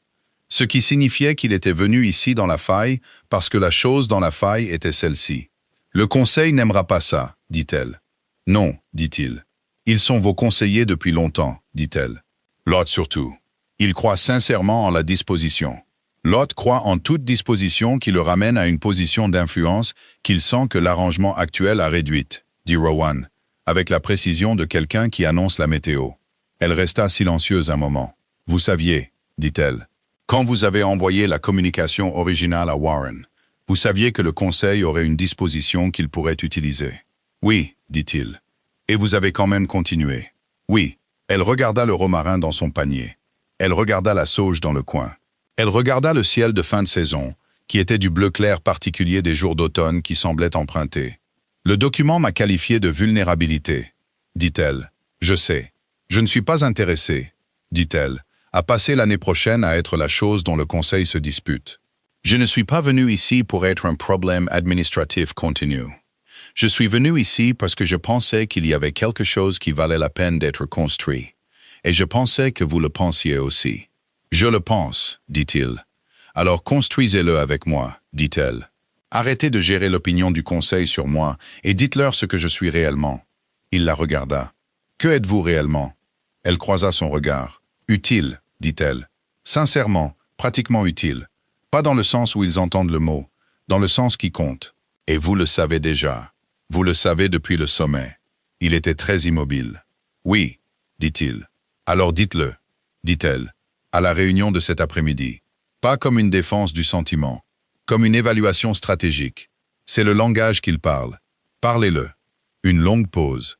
Le jardin était silencieux autour d'eux. Le genre de silence que les jardins ont pendant les saisons froides, productif et immobile à la fois. J'avais l'intention de dire quelque chose de plus direct, dit-il. Quelque chose de plus direct qu'une évaluation stratégique. Oui, elle attendit. J'avais l'intention, dit-il, de dire au conseil que je ne suis pas ouvert à un examen, que l'arrangement n'est pas provisoire, que je trouve que la clause de consort de l'article 19 est un instrument d'abus de pouvoir du conseil, que j'ai toléré pour sa valeur historique, et que je ne tolérerai plus en pratique. Elle le regarda un moment. C'est extrêmement direct, dit-elle. Oui, cela rendra Lot très malheureux. Oui, Lady Finn appréciera la clarté même si elle vote contre. Probablement. Elle hocha la tête une fois. Alors dites cela, dit-elle. Et si vous me voulez dans la pièce, je serai dans la pièce.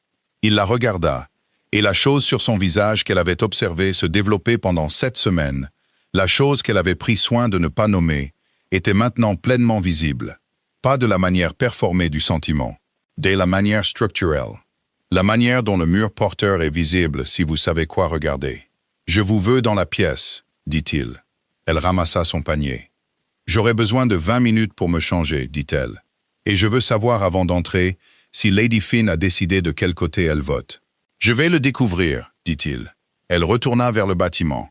À la porte du jardin, elle s'arrêta. Rowan, dit-elle. Il la regarda. Le document disait vulnérabilité, dit-elle. Je veux que vous gardiez ce mot. Ne les laissez pas le retirer. Laissez le procès-verbal montrer qu'ils l'ont utilisé. Ce sera important plus tard. Il resta silencieux pendant exactement 2 secondes. Oui, dit-il. Vous avez raison. Je sais, dit-elle, et elle entra. Kate Holt entra dans le grand hall de réception du siège d'Asheville, un jeudi matin de fin novembre. Et Lena le vit avant qu'il ne la voie.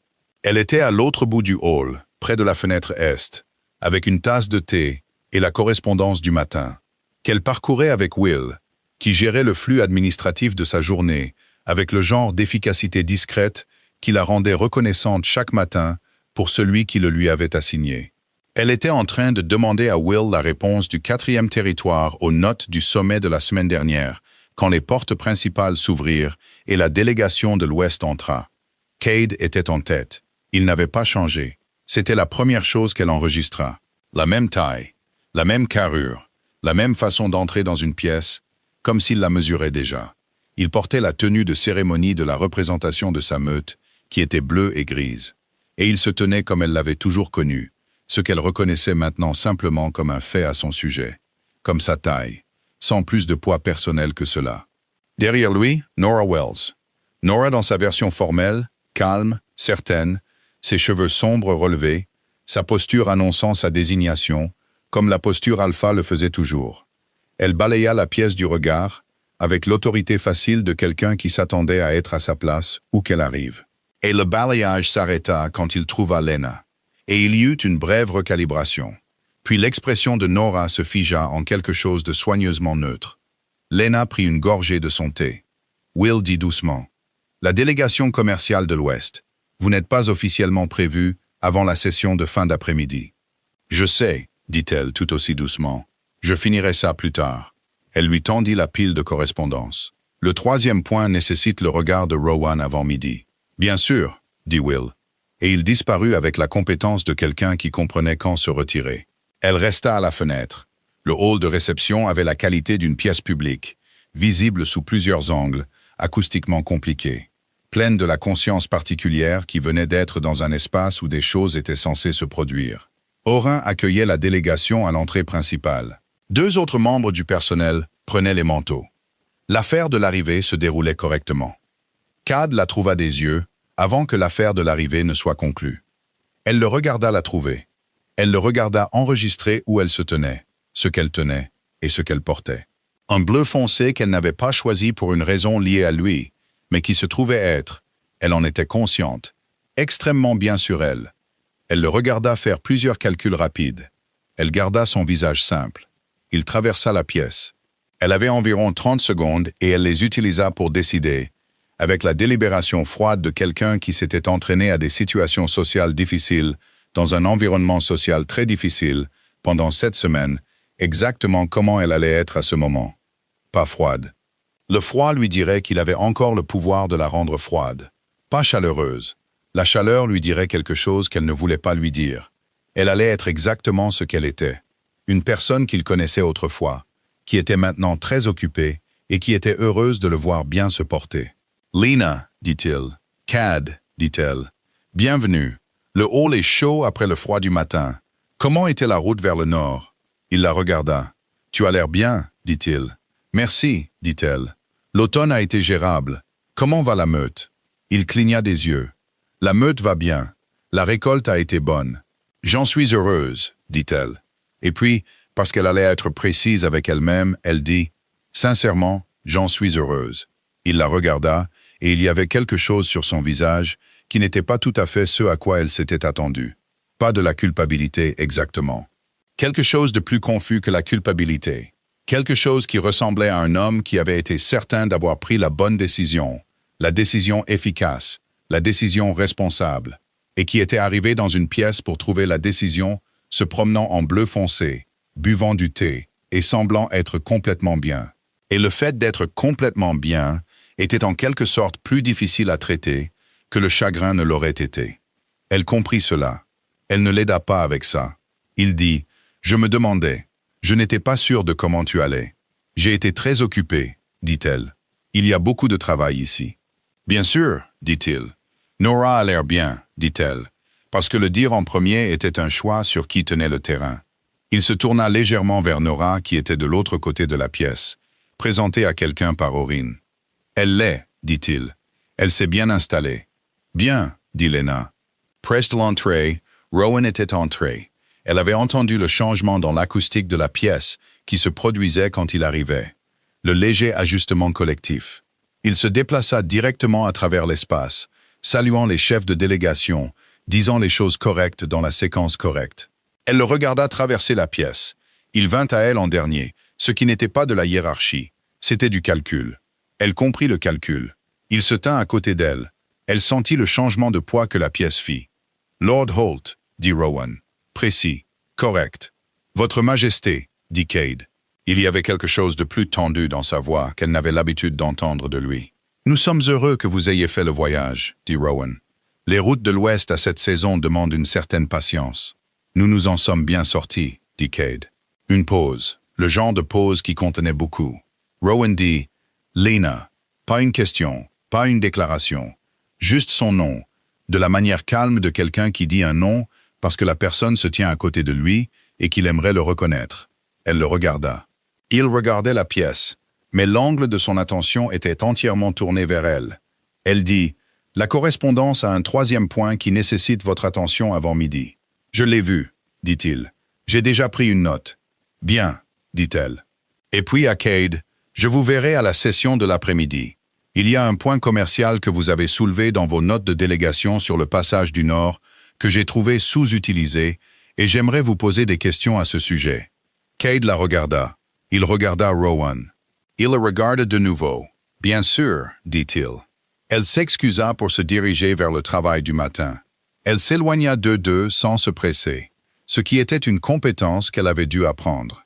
Ne pas se presser de quitter une pièce que l'on veut quitter. S'en éloigner à la vitesse d'une personne qui a un endroit où aller et qui y va simplement. Derrière elle, elle entendit Rowan commencer à parler à Cade de la session de l'après-midi. Sa voix était facile, appropriée, complètement en contrôle. Elle tourna le coin dans le couloir. Elle resta là un moment, seule avec la vieille pierre et le froid, et le son de sa propre respiration. Elle appuya une main à plat contre le mur, comme elle avait appuyé ses mains à plat contre sa table de cuisine la nuit après la cérémonie. La pierre était froide. Elle était solide. Elle ne se souciait pas de son histoire. Elle resta là exactement aussi longtemps qu'elle en avait besoin. Puis elle descendit le couloir vers Will et la correspondance et le travail du matin. Et elle ne regarda pas en arrière. Et le couloir derrière elle était vide et la journée à venir était pleine. Et elle était, quand elle vérifia, comme elle vérifiait toujours, entièrement bien. Rowan vint à son salon ce soir-là à 8 heures. Il ne frappa pas fort. Le son était léger, rapide, pas hésitant, juste silencieux, comme s'il était conscient qu'il était tard. Elle ouvrit la porte. Il portait de nouveau un simple pull, avec la qualité particulière de quelqu'un qui venait de finir quelque chose et n'avait pas encore commencé la chose suivante, ce qui était un état inhabituel pour lui. Elle avait appris à lire ces états par la qualité des espaces entre eux. Elle recula. Il entra. Il regarda la pièce, qui lui était maintenant familière.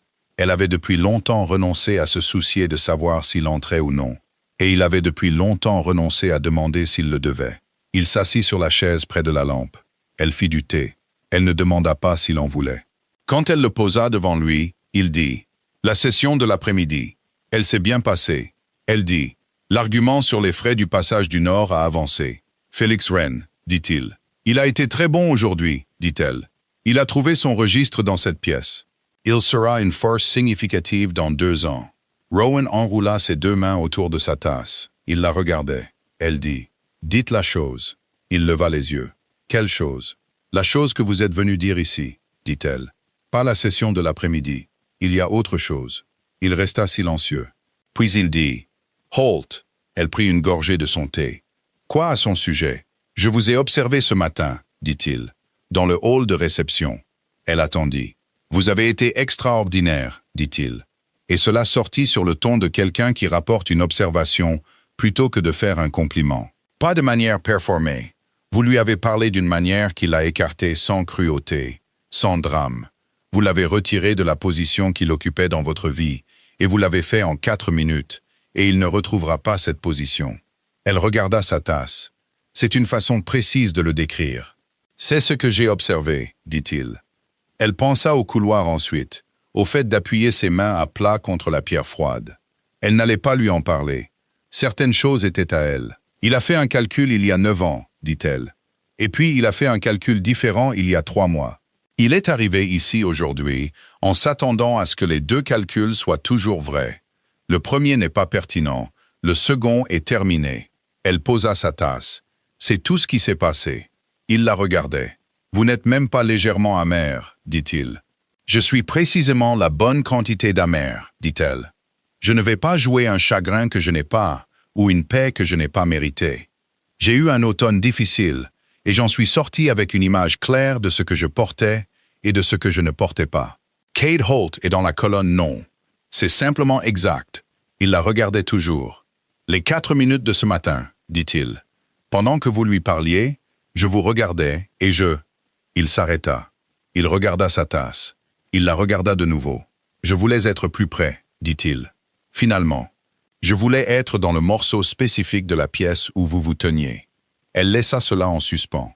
Ce n'est pas une observation stratégique, dit-il. Non, dit-elle. Je suis consciente que j'ai fait un très grand nombre d'observations stratégiques à votre sujet au cours des 7 dernières semaines, dit-il.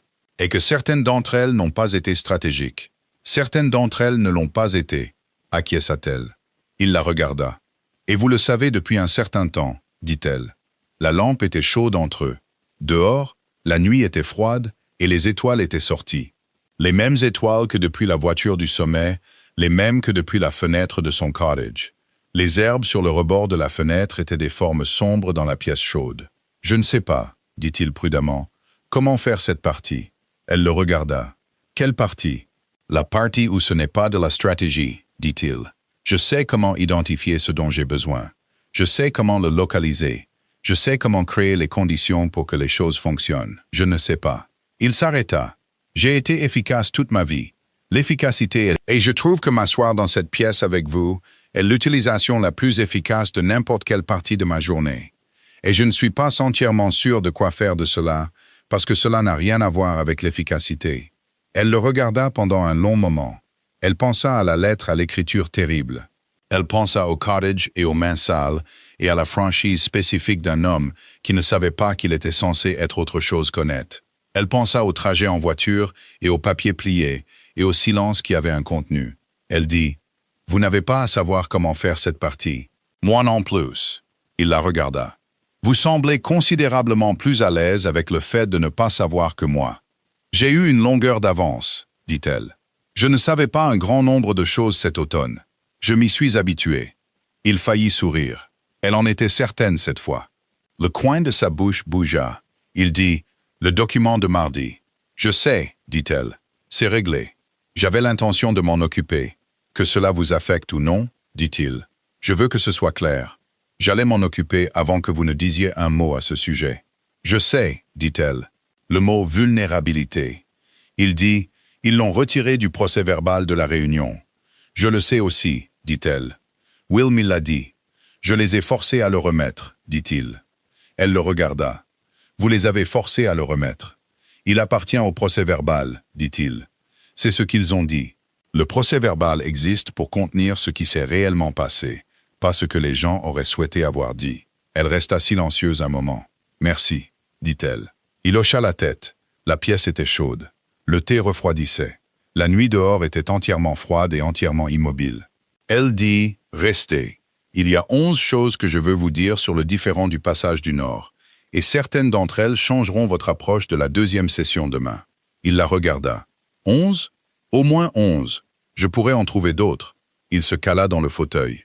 La lampe éclairait le côté de son visage, le visage prudent et précis de quelqu'un qui lisait le silence depuis 20 ans. Et ce qu'il trouva dans ce silence particulier, dans cette pièce, avec cette femme et ces 11 choses, était quelque chose qu'il n'avait pas trouvé dans les autres pièces. Et il n'était pas entièrement capable de le nommer. Et il était, pour la première fois depuis très longtemps, entièrement à l'aise avec le fait de ne pas savoir. Elle tira ses notes vers elle. « La première chose, » dit-elle. Il écouta. La troisième session formelle du Conseil concernant l'arrangement de consort eut lieu un vendredi matin, ce qui signifiait que la lumière dans la salle du Conseil venait des fenêtres, étant longs angles froids qui attrapaient la poussière dans l'air et la rendaient visible. Lena avait été dans la pièce 2 fois auparavant. Une fois lors du dîner d'introduction initial, et une fois quand Rowan avait commencé à l'inclure dans les briefings hebdomadaires, ce qui n'avait produit aucune objection formelle, mais une quantité de regards de travers qu'elle avait catalogués et classés. Elle était maintenant assise à la droite de Rowan. Ce n'était pas la position traditionnelle pour une consort lors d'une session formelle du Conseil. La position traditionnelle était à la chaise de l'observateur principal, légèrement en retrait de la table. Visible, mais pas à la table. Rowan l'avait placé à la table il y a 3 semaines sans commentaire, et personne n'avait objecté à voix haute. Et le fait de ne pas objecter à voix haute était sa propre sorte de déclaration, qu'elle observait encore se développer. L'aîné Bramlott ouvrit la session. Il était très précis aujourd'hui. Elle avait appris son échelle de précision. Plus son langage était précis, plus il était certain de sa position, et la certitude venait de la préparation, et la préparation signifiait qu'il croyait avoir un argument solide. Elle nota la précision et la mit de côté. Il présenta de nouveau la disposition. Article 19, clause 4. Il fut minutieux et correct dans sa citation. Il ajouta quelque chose de nouveau aujourd'hui. Un précédent. 3 cas dans les archives historiques du Code de gouvernance d'Achevaille où la disposition avait été invoquée. Il présenta chaque cas brièvement et avec précision. Il conclut en recommandant que l'Assemblée d'hiver inclue un examen formel. Lady Cororan avait confirmé à Lena au petit déjeuner qu'elle avait l'intention de voter pour la clarté. Lena avait compris que « pour la clarté » signifiait « ni pour ni contre », mais pour une résolution nette. Ce qui était, elle avait fini par comprendre, la façon dont Finn votait constamment. Elle votait pour tout ce qui produisait un résultat définissable. C'était à la fois fondé sur des principes et égoïste, et Lena le respectait. Le commandant Pell observait Rowan. Rowan regardait la table. Il laissa Lot finir. Il laissa le silence après la présentation de Lot s'installer pendant 5 secondes complètes, ce qui était assez long pour être délibéré. Puis il dit « Le Conseil notera pour le procès-verbal que je trouve l'invocation de la clause 4, à ce moment, à la fois prématurée sur le plan procédural et mal avisée sur le plan pratique. » L'énergie de la pièce changea, pas de façon spectaculaire, une subtile inspiration collective. Il parla pendant 8 minutes. Il n'était pas dramatique. Il était précis. Il exposa la valeur stratégique de l'arrangement actuel en utilisant la logique qu'elle lui avait donnée. La logique qui disait « Voici ce qui se passe réellement. Voici ce que cela produit. Voici pourquoi c'est bon pour les territoires. » Il cita le sommet. Il cita le développement du passage du Nord. Il cita 3 cas spécifiques, au cours des 7 dernières semaines, où des renseignements recueillis, grâce à la forme particulière d'attention de Lena, avaient changé une position stratégique. Il nomma chaque cas avec la spécificité de quelqu'un qui avait tenu des registres. Il dit « L'arrangement de consort n'est pas provisoire. Il n'est pas en cours d'examen. C'est une décision que j'ai prise en pleine connaissance du code de gouvernance et je suis prêt à le formaliser à un moment de mon choix, qui n'est pas l'Assemblée d'hiver et n'est pas soumis au calendrier du Conseil. » Il s'arrêta. Lot dit « Votre Majesté, le code, je connais bien le code, dit Rowan. Le code est un outil. Je ne sers pas l'outil. L'outil sert le territoire. Je dirai au Conseil ce qui sert le territoire. » Il fit une pause. « Y a-t-il d'autres affaires ?» Un silence. Lady Finn dit de la voix de quelqu'un qui met fin à une réunion. « Je crois que la discussion sur le passage du Nord était prévue pour la seconde moitié de la session. »« Oui, » dit Rowan. « Passons à cela. » Ils passèrent à cela. Lena ne regarda pas Lot pendant le reste de la session. Elle n'en avait pas besoin. Elle l'avait regardé exactement une fois pendant la déclaration de Rowan. Au moment où Rowan dit « 3 cas spécifiques », et ce qu'elle avait vu sur le visage de Lot n'était pas de la colère, mais une recalculation, ce qui était plus utile. La colère se fige dans des positions. La recalculation reste mobile. Une personne qui recalcule peut bouger. Après la session, dans le couloir, Oren se mit à marcher à côté d'elle.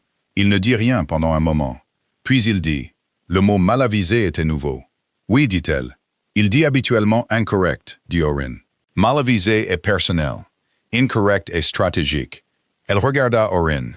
Il regardait droit devant lui. « J'ai remarqué, dit-elle. Je pensais que vous l'auriez peut-être remarqué, dit Oren. Il hocha la tête une fois et tourna au prochain carrefour de couloir vers les bureaux du général et disparut. Elle resta dans le couloir. Elle pensa « Oren Page observe Rowan Ashevale depuis 20 ans et il me dit en 4 mots que quelque chose a changé dans ce qu'il observe. » Elle pensa « Je sais. » Elle se tourna vers le potager et les choses à faire et l'après-midi qui était déjà en cours. Sur le banc près de la sauge, qui avait maintenant complètement pris et poussait avec l'énergie têtue particulière des choses transplantées qui ont décidé de survivre. Elle s'assit pendant 10 minutes sous le soleil froid et se laissa sentir la forme de ce que la matinée avait été. Pas triomphante, pas soulagée. Quelque chose de plus calme que l'un ou l'autre. Elle était entrée dans une session formelle du Conseil en tant que sujet d'une disposition administrative. Elle en était sortie en tant que sujet d'un engagement stratégique pris officiellement. Le mot « vulnérabilité » était dans le procès-verbal. Le mot « mal avisé » était maintenant aussi dans le procès-verbal. Elle pensa « c'est à ça que ressemble la construction. Pas les moments dramatiques, les procès-verbaux, le registre, la chose qui est officiellement vraie et qui restera officiellement vraie quand le moment sera passé. » Elle mit ses mains dans la terre froide à la base de la sauge et sentit son poids solide et spécifique. Elle pensa au cottage, à la table et à la bouilloire et à la lavande qui avaient besoin d'être taillées, à Maytwiver et son ragoût, et aux 40 minutes sur le festival et la dispute de la boulangerie, à Laney Warren et sa lettre et son évaluation de la trompe de sa mère. Elle pensa « J'ai 23 ans. » Elle pensa « Je suis dans cet endroit depuis 8 semaines et j'ai appris le poids de chaque silence dans chaque pièce. Et je sais où la lumière tombe le matin. Et je sais comment Oren Page signale son approbation. Et je sais à quoi ressemble le visage de Rowan Ashevale quand il pense à quelque chose pour lequel il n'a pas encore de langage. Elle pensa, ce n'est pas là que j'avais l'intention d'être.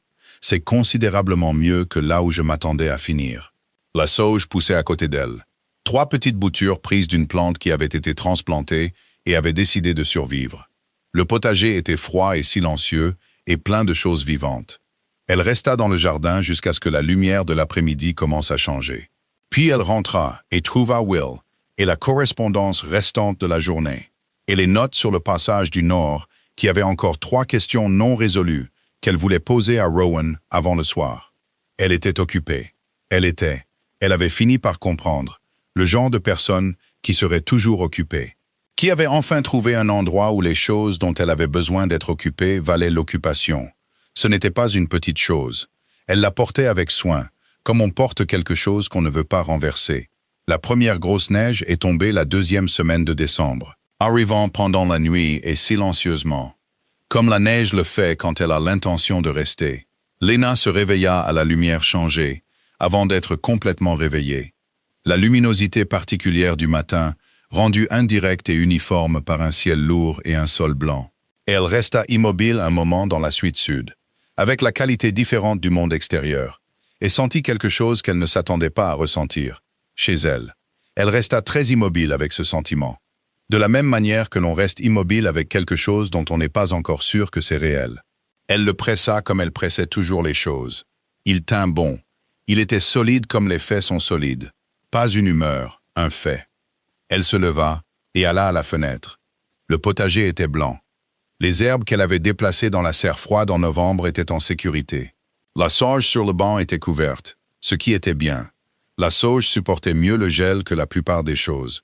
Tout le complexe était adouci et silencieux. Et la neige tombait encore de la manière régulière et délibérée de la neige qui avait fait des plans.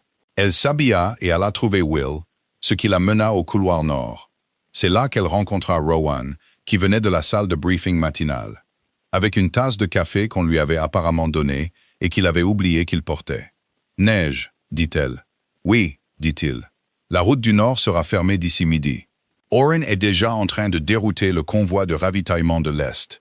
Il dit, « La serre froide est suffisamment approvisionnée. » Elle dit, « Je l'ai vérifié la semaine dernière et j'ai ajouté le stock de romarin. » Il la regarda. « Vous avez ajouté du stock de romarin à la serre froide. »« La cuisine en manque en plein hiver, » dit-elle. « Le cuisinier le sait. Nous avons un arrangement. » Il resta silencieux un moment. « Vous avez un arrangement avec ma cuisine, dit-il. Votre cuisinier, dit-elle, est une personne extrêmement sensée, qui répond bien quand on lui dit des choses utiles.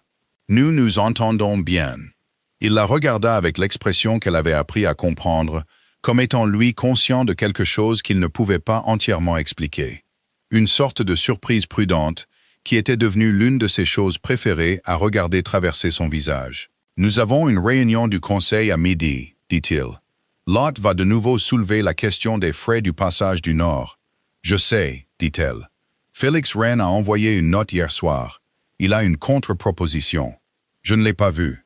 Il me l'a envoyé d'abord, dit-elle. Il n'était pas sûr qu'il soit approprié de vous l'envoyer directement. Il pensait que je pourrais être une première lecture plus sûre. Je lui ai dit que c'était tout à fait approprié et que vous voudriez la voir avant midi. Je le voudrais, dit-il. Je sais, dit-elle. Elle allait passer devant lui vers le bureau de Will. Il allait se diriger vers la salle de briefing. C'était le moment où leur matinée divergeait habituellement.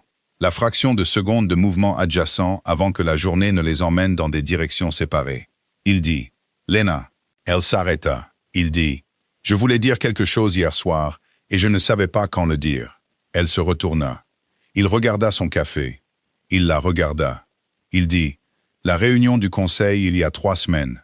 La session formelle. Je me souviens, dit-elle. J'ai parlé d'une position, dit-il. Une position stratégique. J'ai présenté l'argument correctement. J'ai cité les cas. J'ai dit les choses qui devaient être dites dans le langage dans lequel elles devaient être dites. » Il s'arrêta. « Mais ce n'était pas entièrement ce que je voulais dire. » Elle attendit. « Ce que je voulais dire, dit-il prudemment, c'est que vous n'êtes pas un arrangement, pas un atout stratégique, pas une solution à un problème de succession. C'est ce que j'ai dit, et c'était correct, et c'était aussi insuffisant. » Il la regarda fixement. « Je ne suis pas habitué à dire la partie insuffisante. » Le couloir était vide. La neige dehors rendait la lumière uniforme et douce à travers les hautes fenêtres. Elle dit, « Vous n'avez pas à y être habitué. » « Je sais. » Il dit, « Je le dis quand même. » Elle le regarda. Elle pensa à 9 semaines de matins précoces et de conversations tardives, et de potager et de voitures de sommet et de couloirs froids, et à la façon dont il avait gardé le papier chaud de son manteau. Elle pensa à la session du conseil et au mot « mal avisé », et à Orrin Page disant 4 mots dans un couloir comme une façon de tout dire. Elle dit « Je sais ce que vous vouliez dire. » Il dit « Je sais que vous le savez. J'avais quand même besoin de le dire. » Elle retint cela. Elle dit « La partie formelle de l'arrangement ?»« Oui, dit-il. Vous avez dit au Conseil que ce ne serait pas à l'Assemblée d'hiver. Non, dit-il, pas à l'Assemblée d'hiver. Pas comme un événement politique. Pas dans un grand cercle avec beaucoup de gens qui regardent. Elle pensa à la cérémonie de la pleine lune en octobre. Les 200 témoins. Le son qui était sorti de la bouche de Kate Holt, qui avait été si doux.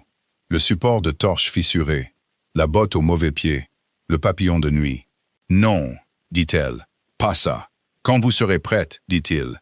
Ici, tranquillement. Elle le regarda. La fenêtre de la suite sud, dit-elle. Il parut légèrement confus. Quand vous passez le soir, dit-elle, vous savez toujours quelle lumière est allumée. Vous passez quand ma lampe est encore allumée. Il était très immobile. Oui, dit-il. Dans 3 jours, dit-elle. Ma lampe sera allumée. Venez le matin à la place. Apportez le café que vous oubliez toujours de boire, et j'apporterai les notes sur le passage du Nord, et nous pourrons faire ça simplement. Il dit, simplement, simplement, dit-elle. Pas de héros. Vous avez dit que vous ne voyiez pas l'intérêt des héros. Quelque chose traversa son visage qui n'était pas un sourire, mais qui était tout ce dont un sourire était fait. Non, dit-il. Je n'en ai jamais vu, dit-elle. 3 jours. Elle passa devant lui en direction du bureau de Will, et de la correspondance du jour, et de la neige qui tombait encore, et du potager qui était blanc, et de la sauge qui supportait le gel comme elle supportait toujours tout. C'est-à-dire avec la compétence têtue et non célébrée de quelque chose qui avait planté ses racines et décidé de rester. 3 jours plus tard, le 4e matin de neige de décembre, le siège d'Achevaille était silencieux comme le plein hiver rend les choses silencieuses. Le son absorbé par le sol blanc. Le monde réduit à ce qui était proche et chaud et immédiat. Les feux avaient été ravivés dans l'aile est avant l'aube. La cuisine produisait déjà l'odeur de pain qui voyageait à travers le vieux bâtiment. De la manière particulière d'une odeur qui appartenait aux pierres. Lena était à sa table quand on frappa. Elle était réveillée depuis 1 heure. La lampe était allumée. Elle avait les notes sur le passage du Nord dans une pile à sa gauche. Lestée par le bocal de sauge dont elle avait pris une bouture tous ces mois auparavant. Qui avait survécu à la transplantation avec la même vitalité obstinée que sa plante mère dans le jardin en contrebas. Elle avait du thé qui était encore chaud.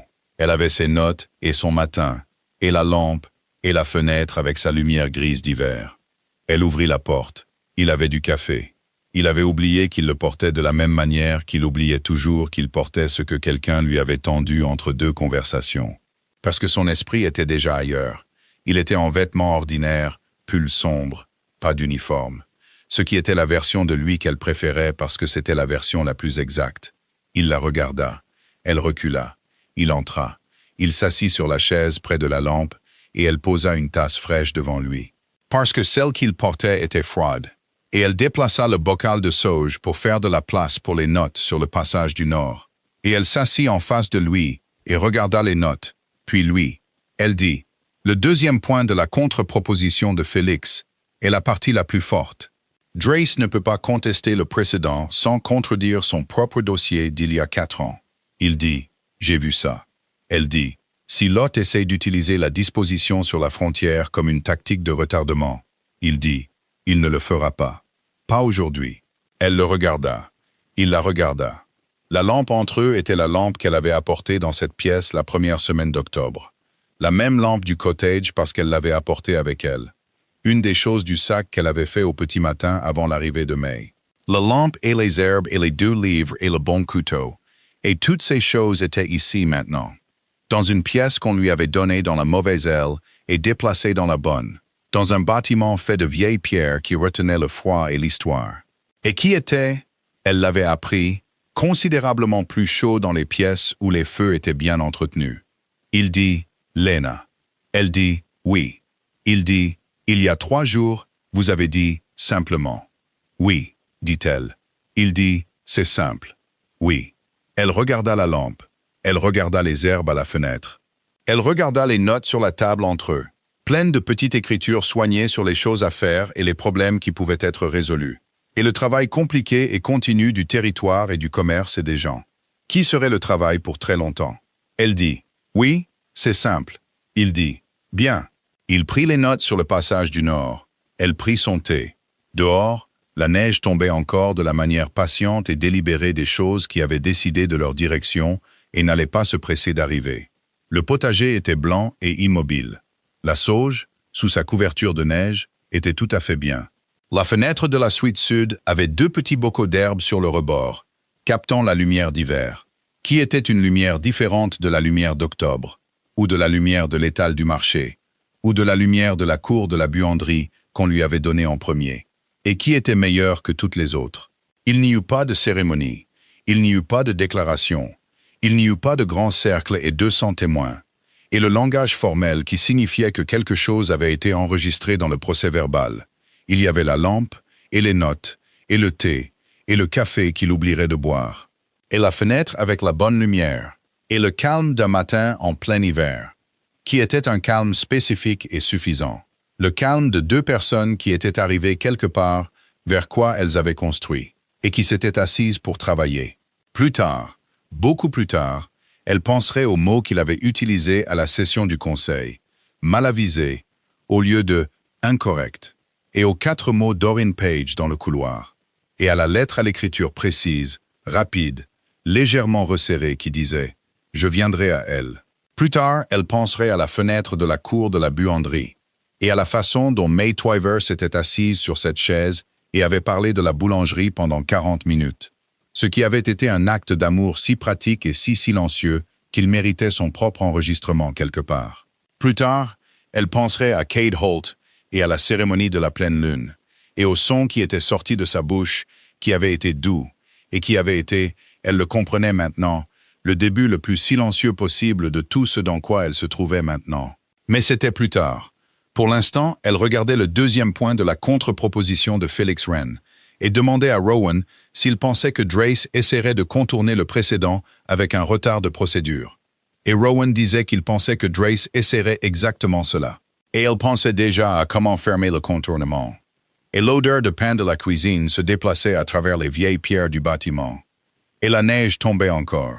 Et la lampe était chaude. Et il travaillait. C'était tout. C'était tout.